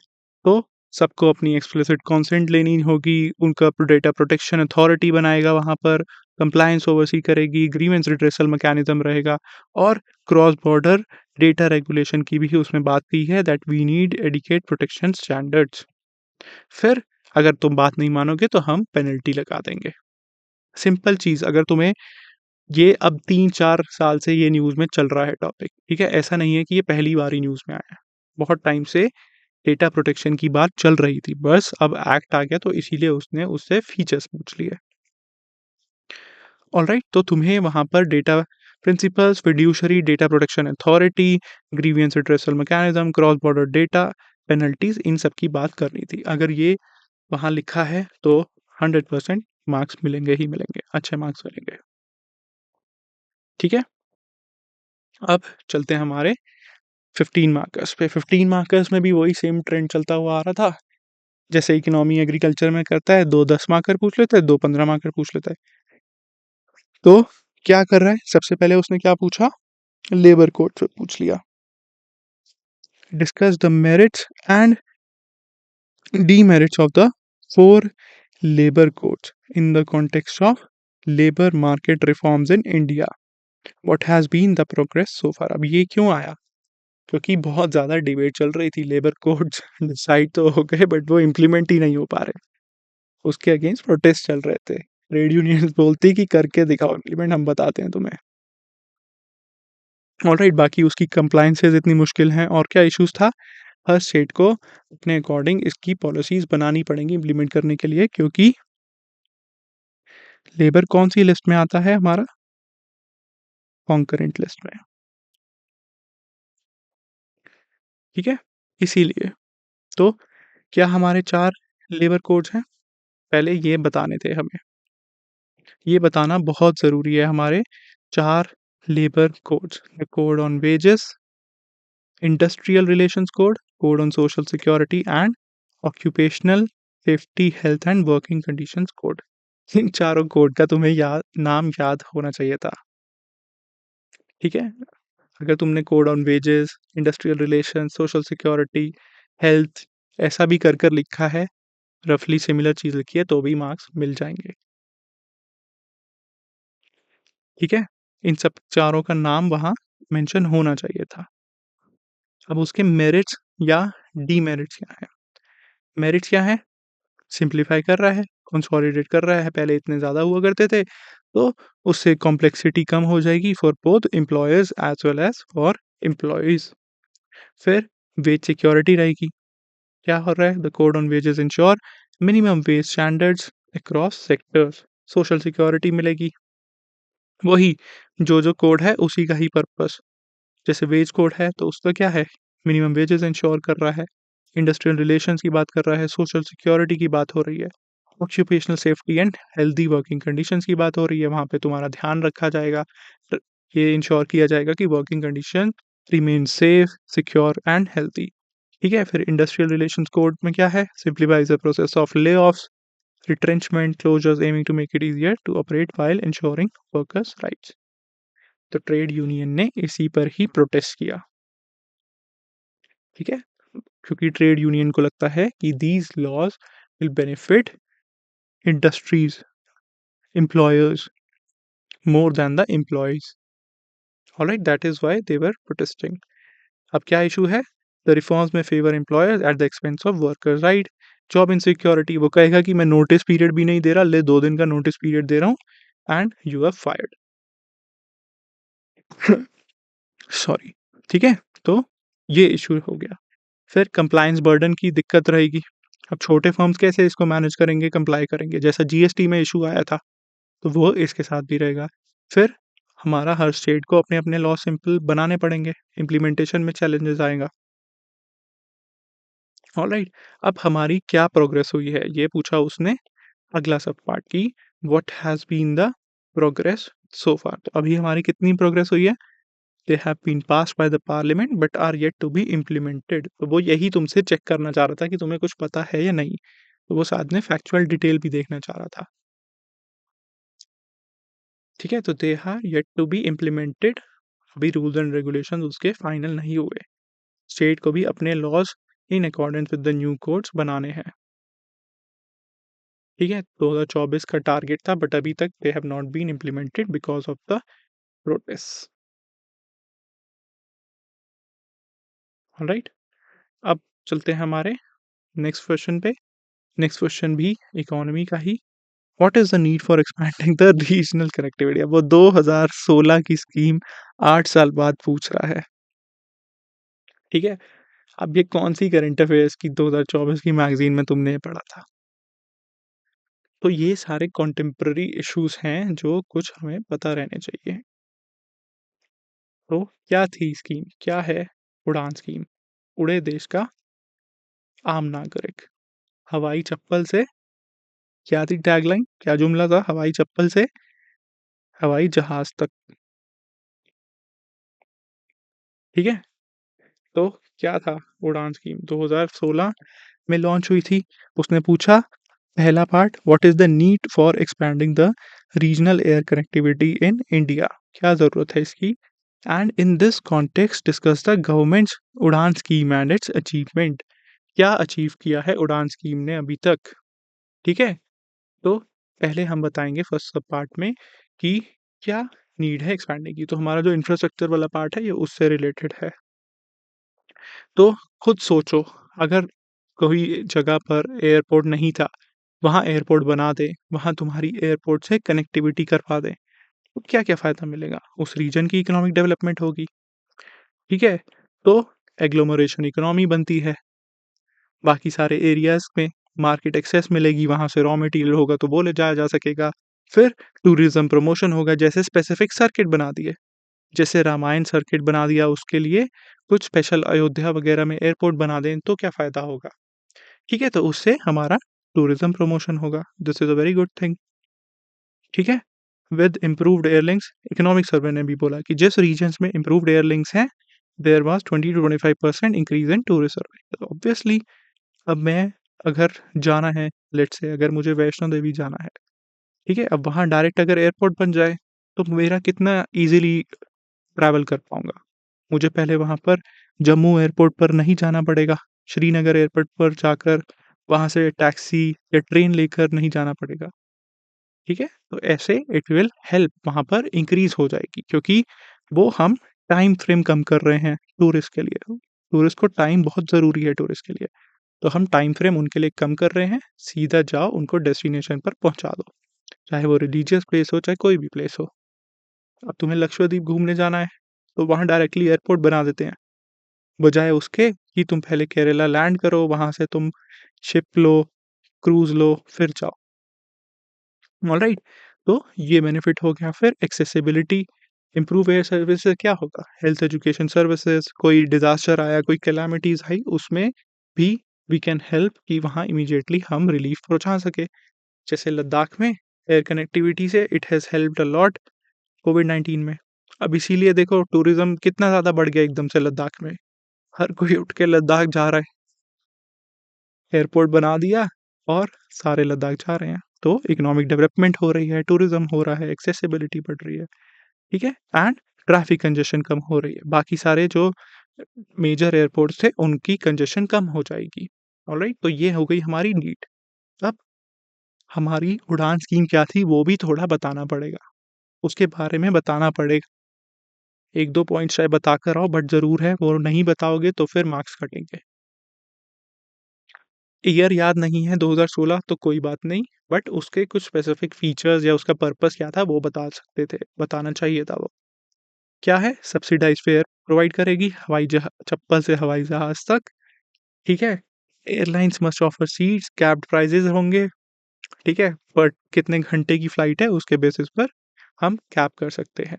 जैसे फिर आगे हमारा वायबिलिटी गैप फंडिंग, ठीक है? न्यू एयरपोर्ट्स, ग्रीनफ़ील्ड प्रोजेक्ट, ब्राउनफ़ील्ड हैं वो भी इसमें इंक्लूडेड होंगे शायद, तो देखना पड़ेगा, ठीक है? तो greenfield, brownfield projects, viability gap funding, वही सारी चीज़ें हम इसके फीचर्स बता देंगे। अब अचीवमेंट क्या है? हमारे रूट्स बढ़ गए, 400 से ज़्यादा रूट्स हो गए, अब यहाँ पे हमें लगेगा डेटा। अचीवमेंट्स बताने के लिए तुम्हें डेटा ही तो चाहिए, तुम ऐसे थोड़ी ना कुछ भी लिख दोगे। डेटा और एग्जांपल्स के बिना मुश्किल है इसके सेकंड पार्ट को एड्रेस करना, अचीवमेंट्स वाले पार्ट्स को, ठीक है? तो हम बोल सकते हैं कि नंबर ऑफ पैसेंजर्स इंक्रीज़ हुए, नंबर ऑफ पैसेंजर्स अगर तुम्हें नहीं पता डेटा तो तुम कैसे जनरल पॉइंट्स लिखोगे कि number of air travellers increase हो गए, जो टूरिज़्म सर्किट्स बना लिए, जो पहले ट्रेडिशनली कनेक्टेड नहीं थे। जैसे अयोध्या सर्किट, वाराणसी में बना दिया, फिर बुद्धिज़्म वाला वो एक बनाया था ना, बुद्धा सर्किट। अब वहाँ पर फिर तुम ऐसे ही पॉइंट्स लिखोगे, अगर डेटा और स्पेसिफिक एग्ज़ाम्पल नहीं पता तो, ठीक है? यही करना था वहाँ पर। अगर स्पेसिफिक नहीं पता, तो ऐसे लिखो और वहाँ अपना स्मार्टली एग्ज़ाम्पल्स के थ्रू बता कर आओ।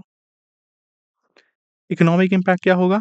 It has lead contributed to local economics NITI Aayog ने दिखाया है, connected by UDAN so a 30% increase in local business activities.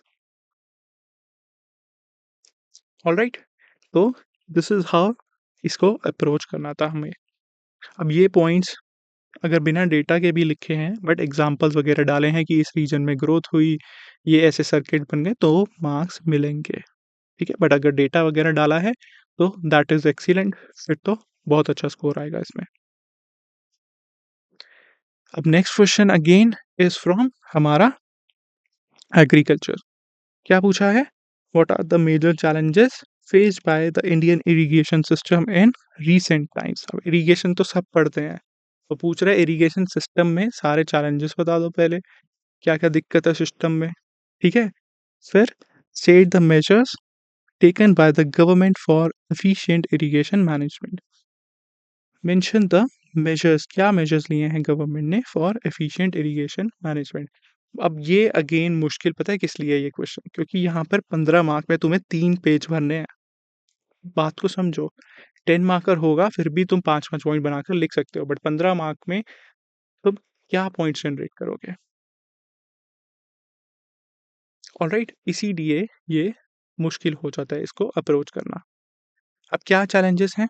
Irrigation system पहले बता देते कि हम अभी भी कितना परसेंट हमारा रेनफेड है एरिया, कितना परसेंट इरिगेटेड है। इनफैक्ट 50% से ज़्यादा अभी भी, या 49-50% अभी भी रेनफेड है, ठीक है? और हमारा जो 80% वाटर है that is being used by only agriculture sector.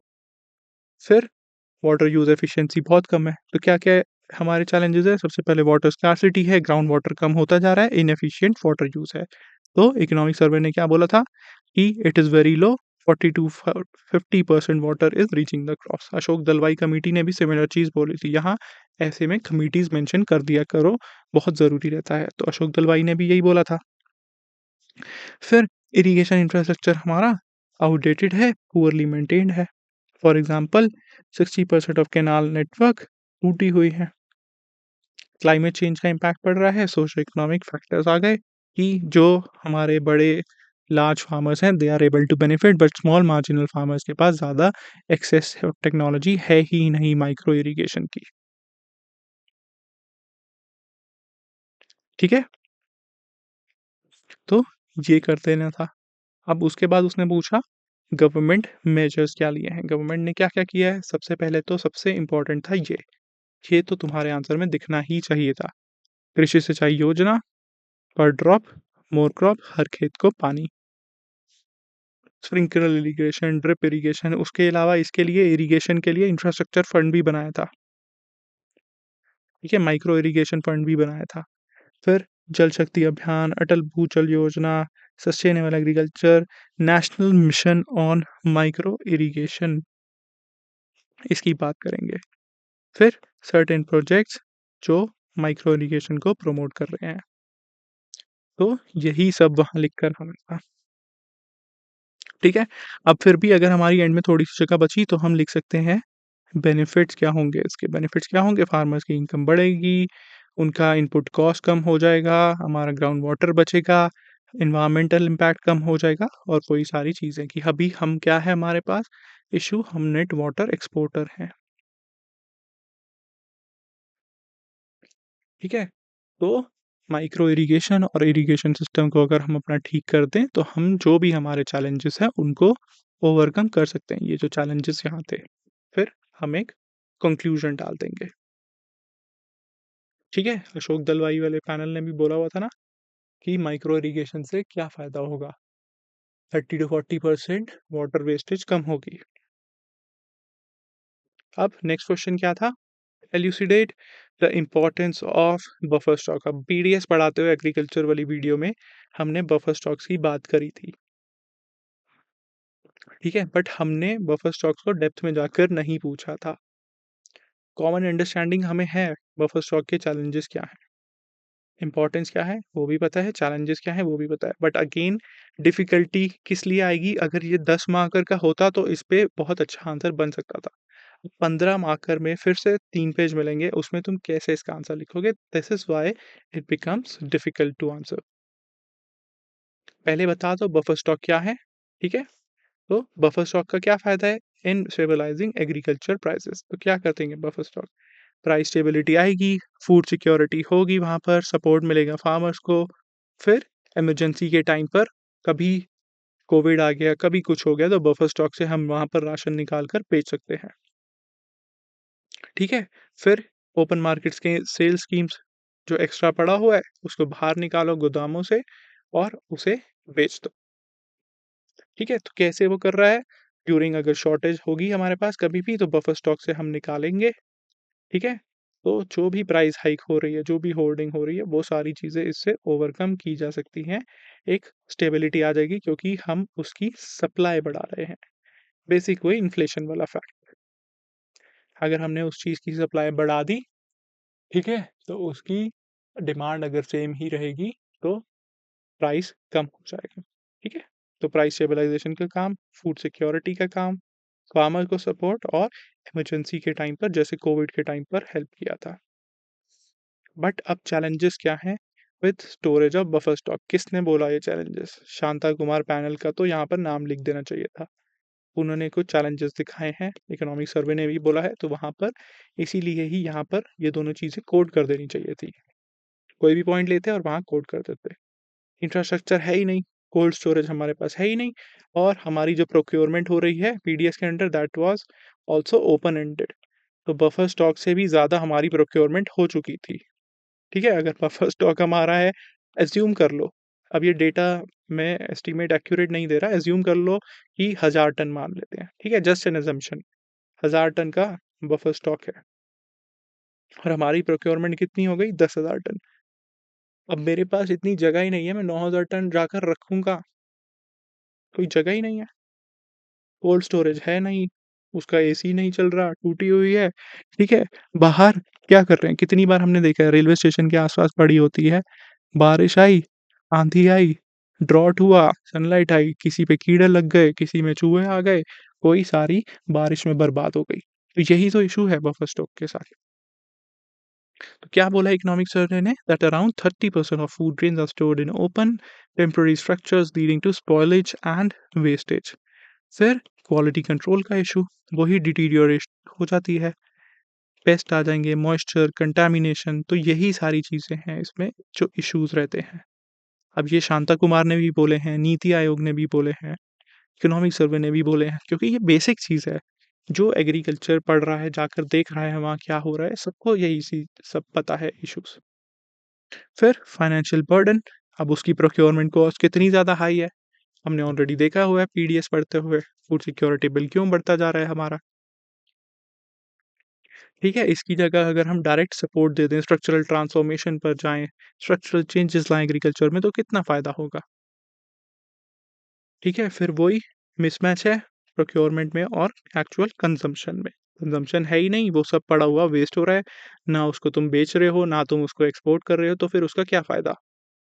ठीक है? अब ये थे हमारे चैलेंजेस, बट ये 15 मार्कर है, जीएसटी का पेपर है, तो इसके बाद हमें सॉल्यूशंस ज़रूर लिखने चाहिए थे। सॉल्यूशन तुम वहाँ लिखोगे तो 1 डेढ़ नंबर एक्स्ट्रा अपने आप बढ़ेगा ही बढ़ेगा इसमें, क्योंकि इस आंसर में तुम्हारे पास और कुछ लिखने के लिए है ही नहीं।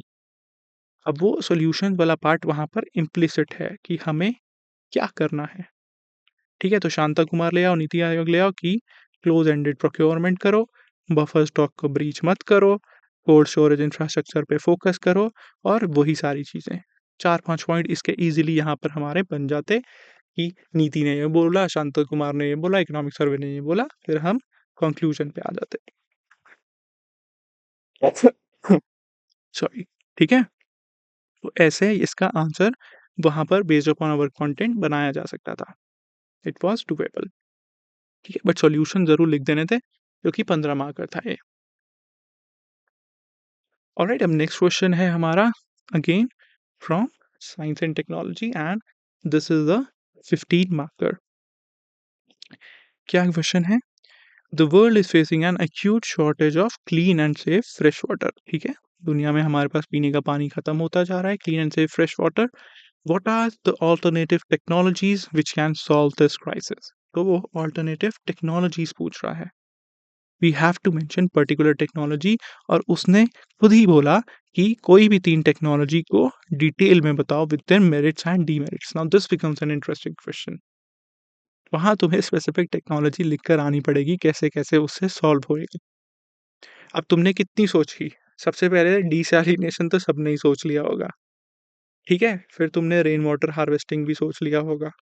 अब तीसरी टेक्नोलॉजी क्या लिखोगे? तीसरी टेक्नोलॉजी में तुम्हें खुद ही बनाकर लिखना पड़ेगा कि जो हम रिसाइक्लिंग कर रहे हैं, रीयूज़ कर रहे हैं, उसमें यूवी यूज़ कर लो, नैनो यूज़ कर लो, कार्बन नैनो ट्यूब्स यूज़ कर लो, फ़िल्ट्रेशन कर लो, वही सारी चीज़ें, ठीक है?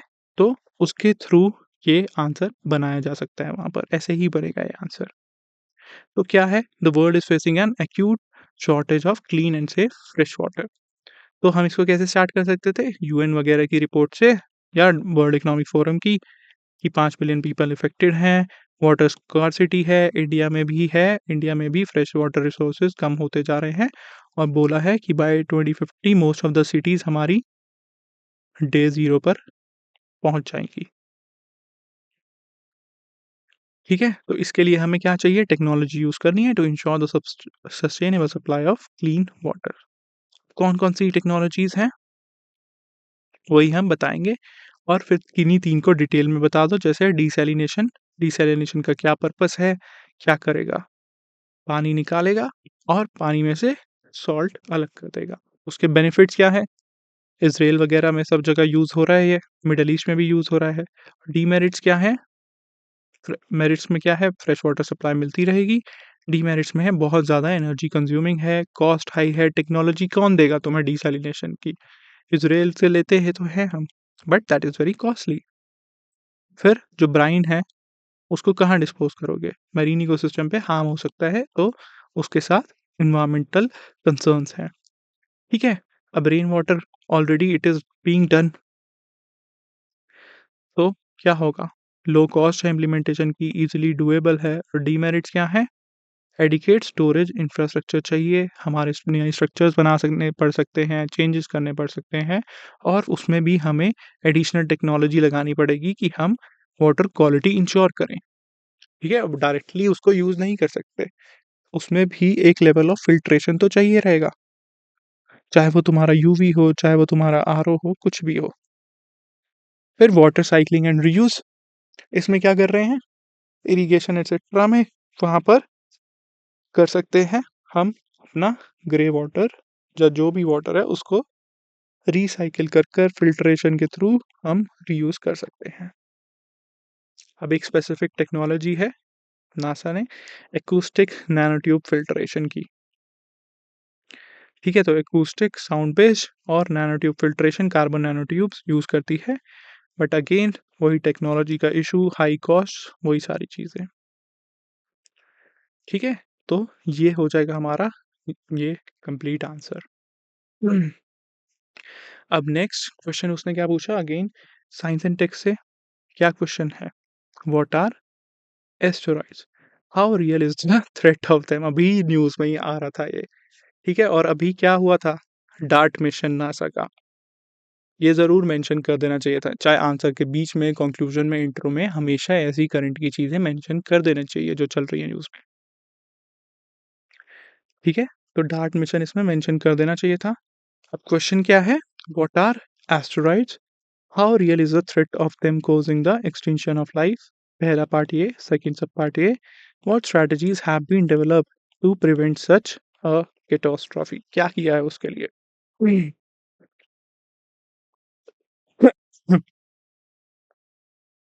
तो एस्टेरॉइड्स क्या होते हैं? Asteroids are rocky airless remnants left over from early formation of our solar system.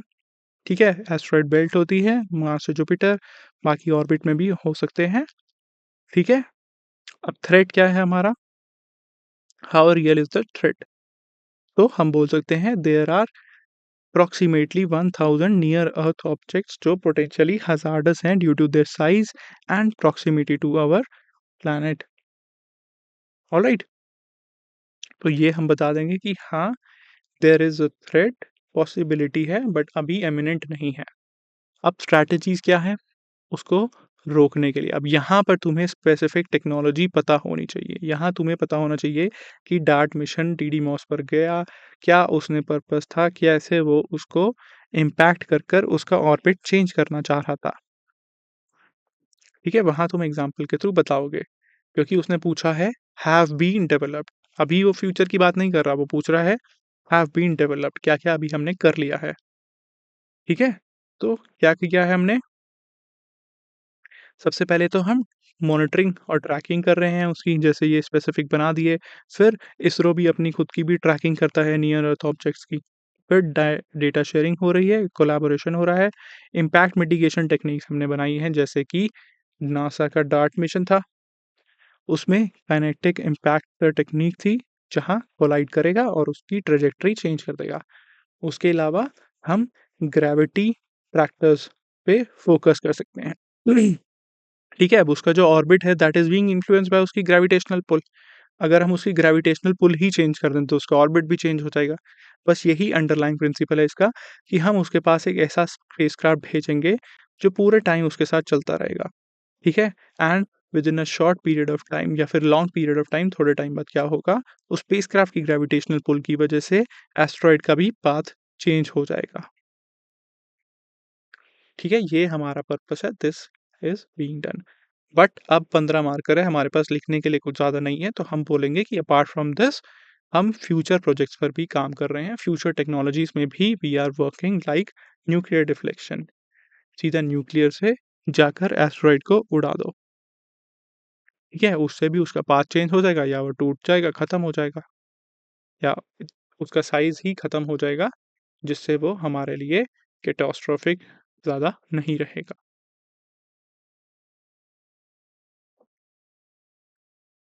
Alright, फिर आता है हमारा, ये कर रहा है ESA Ramses to further understand the asteroid's trajectory.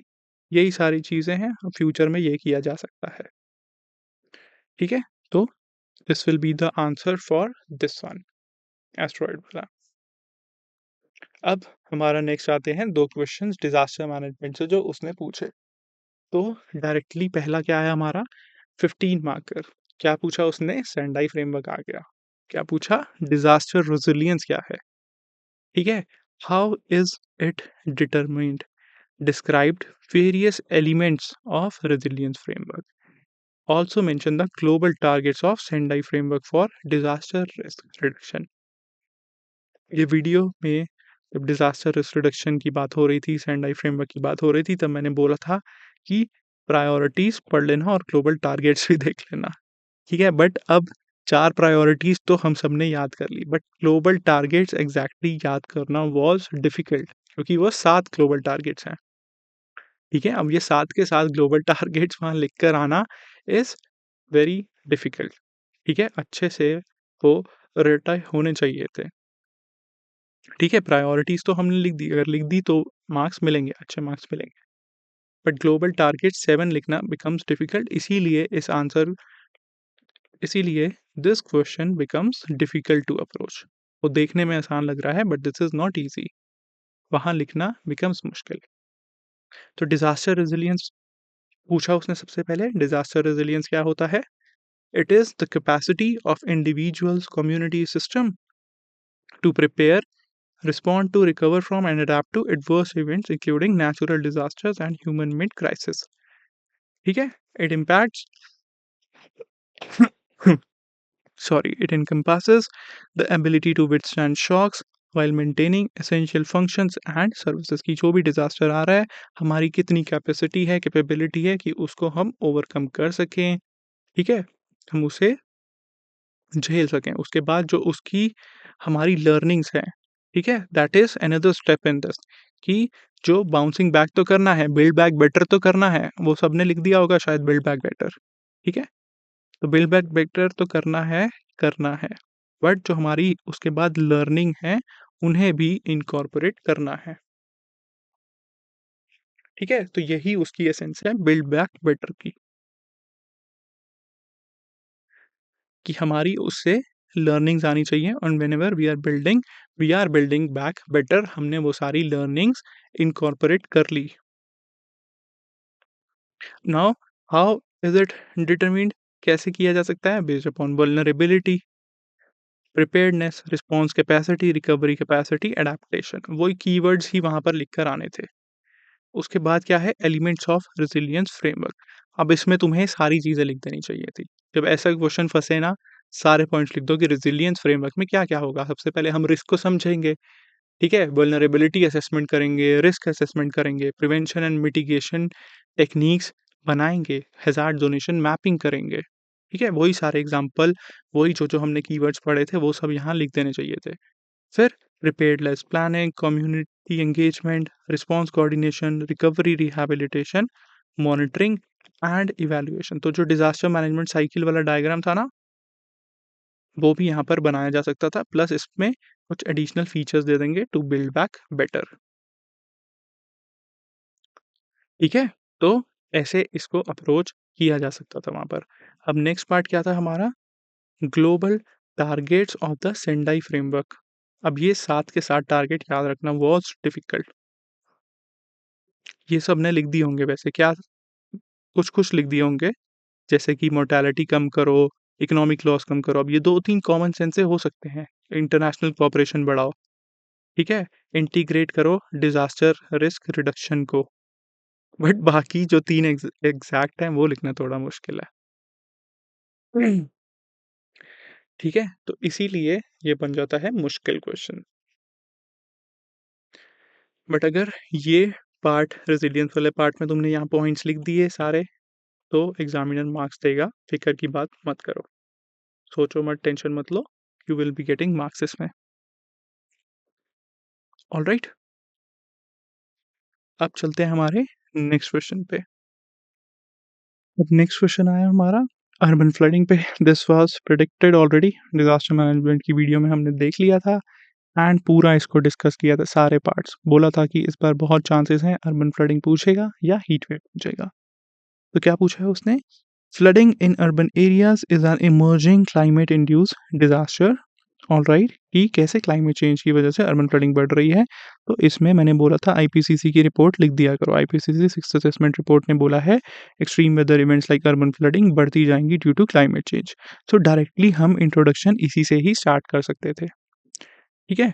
फिर discuss the causes of this disaster, क्यों हो रहा है, ये देखो, यही हमने देखा था ना, कॉजेज़ क्या हैं उसके, इसीलिए PYQ based theme analysis important हो जाता है। सारे हमने इसके कॉजेज़ भी देखे थे, क्या-क्या दिक्कत थी। फिर उसने क्या पूछा?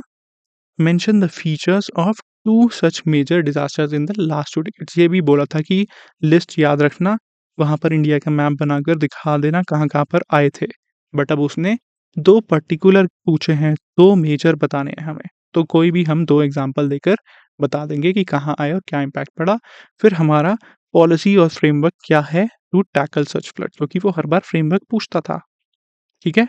तो यही हमने बताया कि हमारा अभी क्या-क्या हमने मेजर्स लिए हैं, क्या हमारा पॉलिसी फ्रेमवर्क है इसके लिए। ऑलराइट, सब कुछ हमने इसी एक पेज में डिस्कस कर लिया था इस क्वेश्चन का आंसर। ऑलराइट, तो क्या था? Urban floods IPCC sixth assessment report, urban floods बढ़ते जाएँगे, ऑलरेडी बोल दिया उसने, एक्सट्रीम वेदर इवेंट्स, ठीक है? फिर क्या है urban floods? Heavy rainfall, poor drainage, everyone knows. Causes क्या हैं उसके? बारिश आएगी, स्टॉर्म्स होगी, हमारी स्टॉर्म वाटर ड्रेन कभी सेपरेट की है पनाई नहीं हुई, कुछ हैं तो चोक्ड हैं हमारी, ब्लॉक्ड हैं, इनएडिक्वेट ड्रेनेज सिस्टम्स हैं। फिर अर्बनाइजेशन पर उन्होंने ड्रेन्स के ऊपर कब्जा कर लिया है, जैसे अभी ओआरएन के केस में हमने देखा था। ठीक है, फिर construction activities, it is disrupting the natural flow and drainage. फिर डिफॉरेस्टेशन वगैरह से हमने वेटलैंड्स पर कब्जा कर लिया। ठीक है, जो हमारी जो सोकिंग पावर थी वो खत्म हो गई। उसके अलावा क्लाइमेट चेंज, जिसकी वजह से रेनफॉल एक्सट्रीम बढ़ती जा रही है। अब क्या क्या इनिशिएटिव्स लिए गए हैं वो पूछा उसने।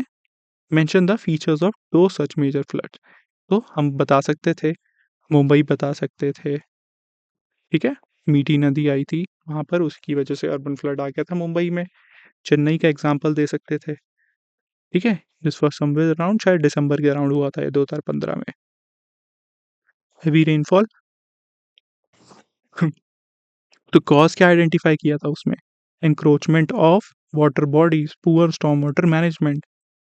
ठीक है, और फिर हैदराबाद एंड दिल्ली फ्लड। दिल्ली में तो पिछले साल भी आया है, उससे पहले भी आया है, 22-23 हर साल आता है। रेड फोर्ट तक में पानी भर गया था नीचे। ठीक है, तो ये सारी हमारी वहां पर चीजें हो जाएंगी जिसमें हम मेंशन कर कर दिखा देंगे। फिर अब आता है हमारा, हमने उसके लिए क्या मेजर्स लिए हैं। अब स्पेसिफिक फ्रेमवर्क वगैरह में मैंने बोला था, जब भी अर्बन फ्लडिंग पे आएगा तो वहाँ आई फ्लोज हमेशा मेंशन कर देना, मुंबई में अर्ली वार्निंग सिस्टम इम्प्लीमेंट किया हुआ है। इसके अलावा कुछ इंटरनेशनल एग्जांपल्स भी थे, जैसे चाइना में क्या था, पंच cities.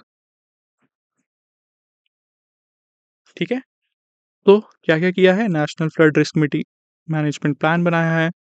Urban flood management projects हैं, जैसे मुंबई में किया, चेन्नई में रिवर रिस्टोरेशन कर रहे थे, वेटलैंड रिस्टोर कर रहे थे। फिर early warning system, we have already seen, Mumbai में आई फ्लोज, और ये फ्यूज था। फिर ग्रीन इंफ्रास्ट्रक्चर इनिशिएटिव, जैसे rain water harvesting, urban greening projects. यहाँ पर हमें एग्जांपल देना था चाइना के में भी स्पॉन्ज सिटीज, उसी तर्ज पर, on that lines we are also doing a similar things. ठीक है, अब इसके बाद भी इफ स्पेस अगर बची होगी तो हम लिख सकते थे what more needs to be done, क्या करने की ज़रूरत है, और एक कंक्लूजन आ जाएगा हमारा। ठीक है, तो ये हो जाएगा हमारा इसका आंसर कंप्लीट, इजी था, हो जाएगा। अब नेक्स्ट है हमारा, India has a long and trouble border with China. Border management हमने बहुत बार पढ़ा था, इंटरनल सिक्योरिटी की पूरी वीडियो में हमने बॉर्डर इशू डिस्कस किए थे। ठीक है, बॉर्डर है चाइना के साथ, examine the conflicting issues and security challenges, तो ये दोनों पार्ट को एड्रेस कर कर दिखाना था कि क्या सिक्योरिटी चैलेंजेस हैं और क्या कॉन्फ्लिक्टिंग इश्यूज हैं। Also give out the development being undertaken under the BADP and border infrastructure management. अब ये इसमें थोड़ा सा स्पेसिफिक लिखना would have been difficult, general ज्ञान ही देना पड़ेगा वहां पर, स्पेसिफिक लिखना मुश्किल हो जाएगा इसमें। ठीक है, पहले के दो पार्ट आंसर करना इज वेरी इजी। तो चाइना के साथ क्या दिक्कत है, पाकिस्तान के साथ क्या दिक्कत है, conflicting issues and security challenge दोनों बताना। तो पाकिस्तान के साथ क्या है, चाइना के साथ क्या है, सबसे पहला टेरिटोरियल डिस्प्यूट, टेरिटोरियल इशू है। जैसे LAC के केस में अगर हम देखें, इंडिया चाइना में क्या है, western sector, middle sector, central sector और ईस्टर्न सेक्टर। उधर अक्साई चीन का इशू हो गया, BRI। फिर सेंट्रल सेक्टर में इधर सिक्किम की बात, ईस्टर्न सेक्टर में अरुणाचल प्रदेश। ठीक है, अब उसके बाद हमारा क्या था, अक्साई चीन, अरुणाचल प्रदेश, गलवान वैली, ये सारी चीज़ें वहाँ लिख कर आनी चाहिए थी। पाकिस्तान के साथ क्या है, LOC में, POK में। फिर उससे क्या सिक्योरिटी हो रही है, इन्फिल्ट्रेशंस हो रही हैं, रोज़ आके उठ जग के आ जाते हैं बजरंगी भाईजान बनकर, सुरंग बना लेते हैं और वहाँ से इंडिया में आ जाते हैं। ठीक है, फिर फ्रीक्वेंट स्क्रिमेशेस हैं, सीज फायर वायलेशंस हो रही हैं, यही सारे हमारे सिक्योरिटी चैलेंजेस हैं। मिलिटेंसी, इंसर्जेंसी आ रही हैं, Pakistan sponsored cross border terrorism हो रहा है, जो हमारी इंटरनल सिक्योरिटी को थ्रेटन कर रहा है, particularly in areas like Rajasthan, Jammu Kashmir and Punjab. Alright, इसके अलावा उधर से क्या-क्या चैलेंजेस थे, यही मैप बनाकर दिखा देना चाहिए था वहाँ पे। Terrorism, drugs, fake currency, arms trade. फिर चाइना वाला जहाँ पर हम दिखा सकते थे, ये हमारा western sector, eastern sector, middle sector बनाकर दिखाते थे। फिर क्या-क्या इश्यूज़ हैं, वो भी यहीं पर वी कुड हैव रिटन। या अगर दोनों को अलग से एड्रेस करना था, पाक को अलग, चाइना को अलग, तो 2 मैप बना सकते थे। फिर और क्या इश्यू है, सीपेक। सीपेक भी इंडिया के थ्रू ही जा रहा है, पाकिस्तान ऑक्यूपाइड कश्मीर पीओके से जा रहा है। ऑलराइट, तो ऐसे हम बता देंगे। अब उसके बाद उसने क्या पूछा, बीएडीपी और बीआईएम के अंडर हमने क्या किया। बीएडीपी में बॉर्डर एरिया डेवलपमेंट प्लान है, तो कोई स्पेसिफिक विलेजेस आइडेंटिफाई किए, प्रायोरिटी दे दी उनको विलेजेस को, ठीक है, बॉर्डर विलेजेस को, उनकी डेवलपमेंट पे फोकस करेंगे, वहाँ इंफ्रास्ट्रक्चर डेवलपमेंट करवाएंगे। अब ये यहाँ पर एक दो कमेटी लिख देनी चाहिए थी, जैसे कि मधुकर गुप्ता कमेटी, शिकातकर कमेटी, ठीक है। फिर मॉनिटरिंग करवाओ, बॉर्डर गार्डिंग फोर्सेस बनवाओ वहाँ पर। यही सारी चीज़ें थी उसमें कि उनकी डेवलपमेंट। अब तुम डेवलपमेंट की बात हो रही है तो सोच लो ना, इंफ्रास्ट्रक्चर, सोशल, सारी डेवलपमेंट होंगी वहाँ पर। फिर border infrastructure and management scheme, तो इसमें वही है, टेक्नोलॉजी भी यूज़ करेंगे, बॉर्डर फेंसिंग, बॉर्डर फ्लड, सारी चीज़ें, फ्लड लाइट्स वगैरह सब कुछ आ जाएंगी। इसके अलावा तुम ये भी लिख सकते थे कि सीआईबीएमएस भी बनाए हैं, comprehensive integrated border management system, जिसमें टेक्नोलॉजी यूज़ करेंगे, स्मार्ट फेंसिंग वगैरह करेंगे, ठीक है। इंटीग्रेटेड चेक पोस्ट हो गया, यही सारी चीज़ें वहाँ पर लिख के आनी थी। I think this was easily doable, ये सब ने अच्छे से आंसर कर लिया होगा। सेकंड पार्ट में हो सकता है इसमें थोड़ी सी दिक्कत आई हो, बट अगर इसमें तुम जेनरिक पॉइंट के थ्रू बताओगे क्या क्या पर्पस था, तो मार्क्स मिलेंगे, क्योंकि इस स्कीम में कोई स्पेसिफिक बहुत अलग चीज़ नहीं है जो हम नहीं सोच सकते, ठीक है। तो इसमें अगर ये जनरल पॉइंट्स भी लिखे हैं और बाकी मैप के through India China, India Pakistan detail में इश्यूज समझाए हैं, तो 100% अच्छे मार्क्स मिलेंगे ही मिलेंगे। Alright, now let us move to the last question. Last question भी हमने सिमिलर देखा था पीवाईक्यू की थीम से, और मैंने बोला था कि रोल ऑफ टेक्नोलॉजी पे, न्यू इमर्जिंग टेक्नोलॉजीज या टेररिस्ट कैसे टेक्नोलॉजी यूज़ कर रहे हैं, क्या उसके थ्रेट्स हैं, इस पे क्वेश्चन आएगा ही आएगा, बहुत हाई चांसेस हैं, ठीक है। क्योंकि एआई आया हुआ था, क्रिप्टो चल रहा था, इंक्रिप्टेड टेक्नोलॉजीज थी, सब में इश्यूज थे। तो क्या-क्या आया इससे? Social media and encrypting messages services pose a serious security challenge.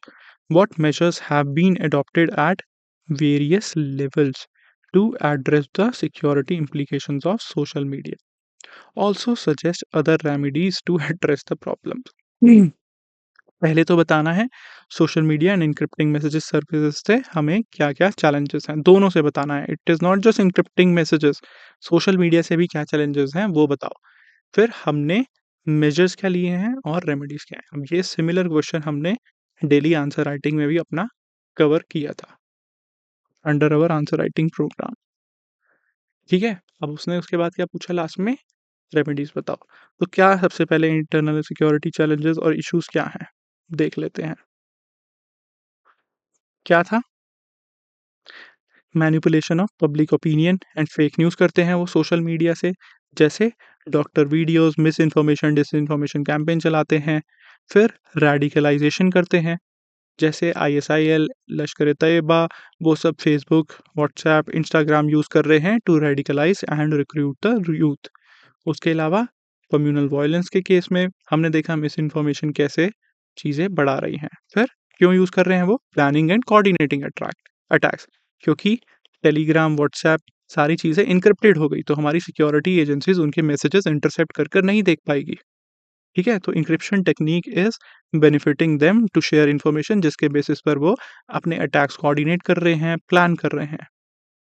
Alright, फिर एस्पियोनाज, हनी ट्रैपिंग, ये सारी चीज़ें हो रही हैं। Money laundering and financial frauds में with the help of crypto currencies, WhatsApp, सारी चीज़ें वाला ट्रांजेक्शन की जा रही हैं, ठीक है। तो financing, training, propaganda, recruitment, planning, coordination, सारी चीज़ों में इसका यूज़ हो रहा है। तो बहुत ही अच्छा विद एग्जांपल्स पहला पार्ट हमारा बन जाएगा। अब सेकंड पार्ट में पूछता है वो, what measures have been adopted at various levels to address the security implications. तो क्या-क्या मेजर्स लिए हैं हमने? इसको तुम डिवाइड कर सकते थे, पॉलिसी मेजर्स ये हैं, उसके अलावा इंस्टीट्यूशनल मेजर्स हैं कुछ, वैसे ही करके लिखा जा सकता था। तो क्या मेजर्स लिए हैं? आईटी एक्ट, आईटी रूल्स, ठीक है? Timely removal of unlawful content, ताकि वो वहाँ पर मिस इन्फॉर्मेशन, डिसइन्फॉर्मेशन ना कर सकें। With respect to social media उसने पूछा है, ठीक है? तो आईटी रूल्स तो मैं मेंशन करना वाज़ वेरी इंपॉर्टेंट। फिर पीआईबी का फैक्ट चेकिंग यूनिट बना दिया। फैक्ट चेकिंग कर रहे हैं, वेरीफाई करवा रहे हैं, ई सर्वेलेंस प्रोजेक्ट्स लेकर आ गए, awareness and deradicalisation programme लाए, जिससे कि वो लोगों को बता रहे हैं कैसे सेफली सोशल मीडिया यूज़ करनी है। फिर जो रेडिकलाइज हो गए उनके लिए डी रेडिकलाइज कर रहे हैं, जैसे ऑपरेशन पिजन केरला में। फिर स्टे सेफ ऑनलाइन कैंपेन चलाया, ठीक है? फिर अपनी हमने स्पेशल इंक्रिप्टेड ऐप बना ली, जैसे इंडियन आर्मी ने बनाई, ताकि हमें व्हाट्सएप वगैरह की ज़रूरत ही ना पड़े। ठीक है, अलॉन्ग विथ दिस, अब यही चीज़ उसने पूछी ना, इसके अलावा और क्या फ़ोकस होना चाहिए सोशल मीडिया पे और उनका यूज़ रोकने के लिए, इम्पैक्ट रोकने के लिए? रिपोर्टिंग मैकेनिज़्म बनाओ, ठीक है? जैसे फ़ेसबुक, और उसमें आईटी रूल्स में लिखा था ना, ग्रीवेंस रिड्रेसल ऑफ़िसर होना चाहिए। हम सबको वहाँ पर कभी भी हम रिपोर्ट करें, तो वो अगर हेट स्पीच है, हार्मफुल कंटेंट है, उसको फ्लैग करो और उसे हटाओ। फिर अपस्किलिंग करो, कम्युनिटी एंगेजमेंट करो with the help of cyber volunteers, ठीक है? साइबर सिक्योरिटी अपने स्ट्रेंथन करो, मेजर्स बढ़ाओ, जैसे गुलशन राय कमेटी ने बोला। फिर ओवरऑल हमारी नेशनल साइबर सिक्योरिटी स्ट्रेटजी भी इन द लॉन्ग टर्म हमें इम्प्रूव करनी है, चेंज करनी है, to meet the ever changing threats posed by social media and digital landscape. Comprehensive cyber security strategy की ज़रूरत है। तो ये सारी चीज़ें कर कर it would have been easily doable, बहुत आसानी से किया जा सकता था, एंड इनफैक्ट ये हमने डिस्कस भी किया था। वीडियो में भी, आंसर राइटिंग प्रैक्टिस में भी हमने ये किया हुआ है। ठीक है? तो जो स्पेसिफिक चीज़ें उसने पूछी हैं, based upon that I would still rate this paper as a moderate paper, क्योंकि स्पेसिफिक डिटेल्स जब तक नहीं लिखोगे तब तक अच्छे मार्क्स नहीं मिलेंगे। अब बाकी अल्टीमेटली कितना स्कोर आएगा, दैट विल डिपेंड यूपीएससी की स्केलिंग पे, कितनी वो स्केलिंग करेगा इसमें। ठीक है? तो आई होप आप सभी का जीएस3 अच्छा गया होगा। बाकी इससे हमें यही लर्निंग मिलती है कि पीवाईक्यू बेस्ड थीम एनालिसिस बहुत-बहुत इम्पोर्टेंट है। ठीक है? फिर हमारे जो कंटेम्परेरी इश्यूज़ हैं, उनकी भी नॉलेज ज़रूरी है।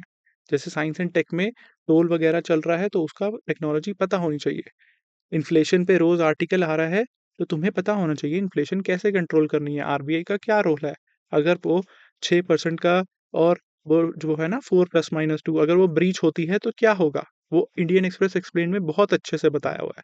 अभी वो उसने डायरेक्टली वो नहीं पूछा, उसने फूड इन्फ्लेशन के पर्सपेक्टिव में पूछा है, बट कल को पूछ सकता है। फिर हीट वेव्स चल रही हैं, तो वो सारा फ्रेमवर्क क्या है? तो ऐसे ही हमें अपनी प्रिपरेशन रखनी है, ठीक है? तो अंडरस्टैंडिंग कॉन्सेप्ट्स की होनी चाहिए। जीएस3 हमारी कॉन्सेप्चुअल क्लैरिटी, अंडरस्टैंडिंग चेक करता है। हुँ। ठीक है? So I hope this session will help you, and आप लोगों को समझ में आया होगा कि आगे हमें क्या स्ट्रैटेजी रखनी चाहिए और कैसे हमें जीएस3 को अप्रोच करना था। So I wish you all the very best.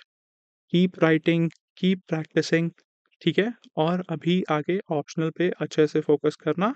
Do not think about, जो हो गया it is done and dusted, ठीक है? बिलीव इन योरसेल्फ और अभी आगे वाले एग्ज़ाम पर फ़ोकस करो। पुराने पेपर को पढ़कर उस पे डिस्कशन वगैरह करने का, do not spend much time on it, just focus अपना ऑप्शनल पर। Alright, with this we end this session. All the best to you and have a great day.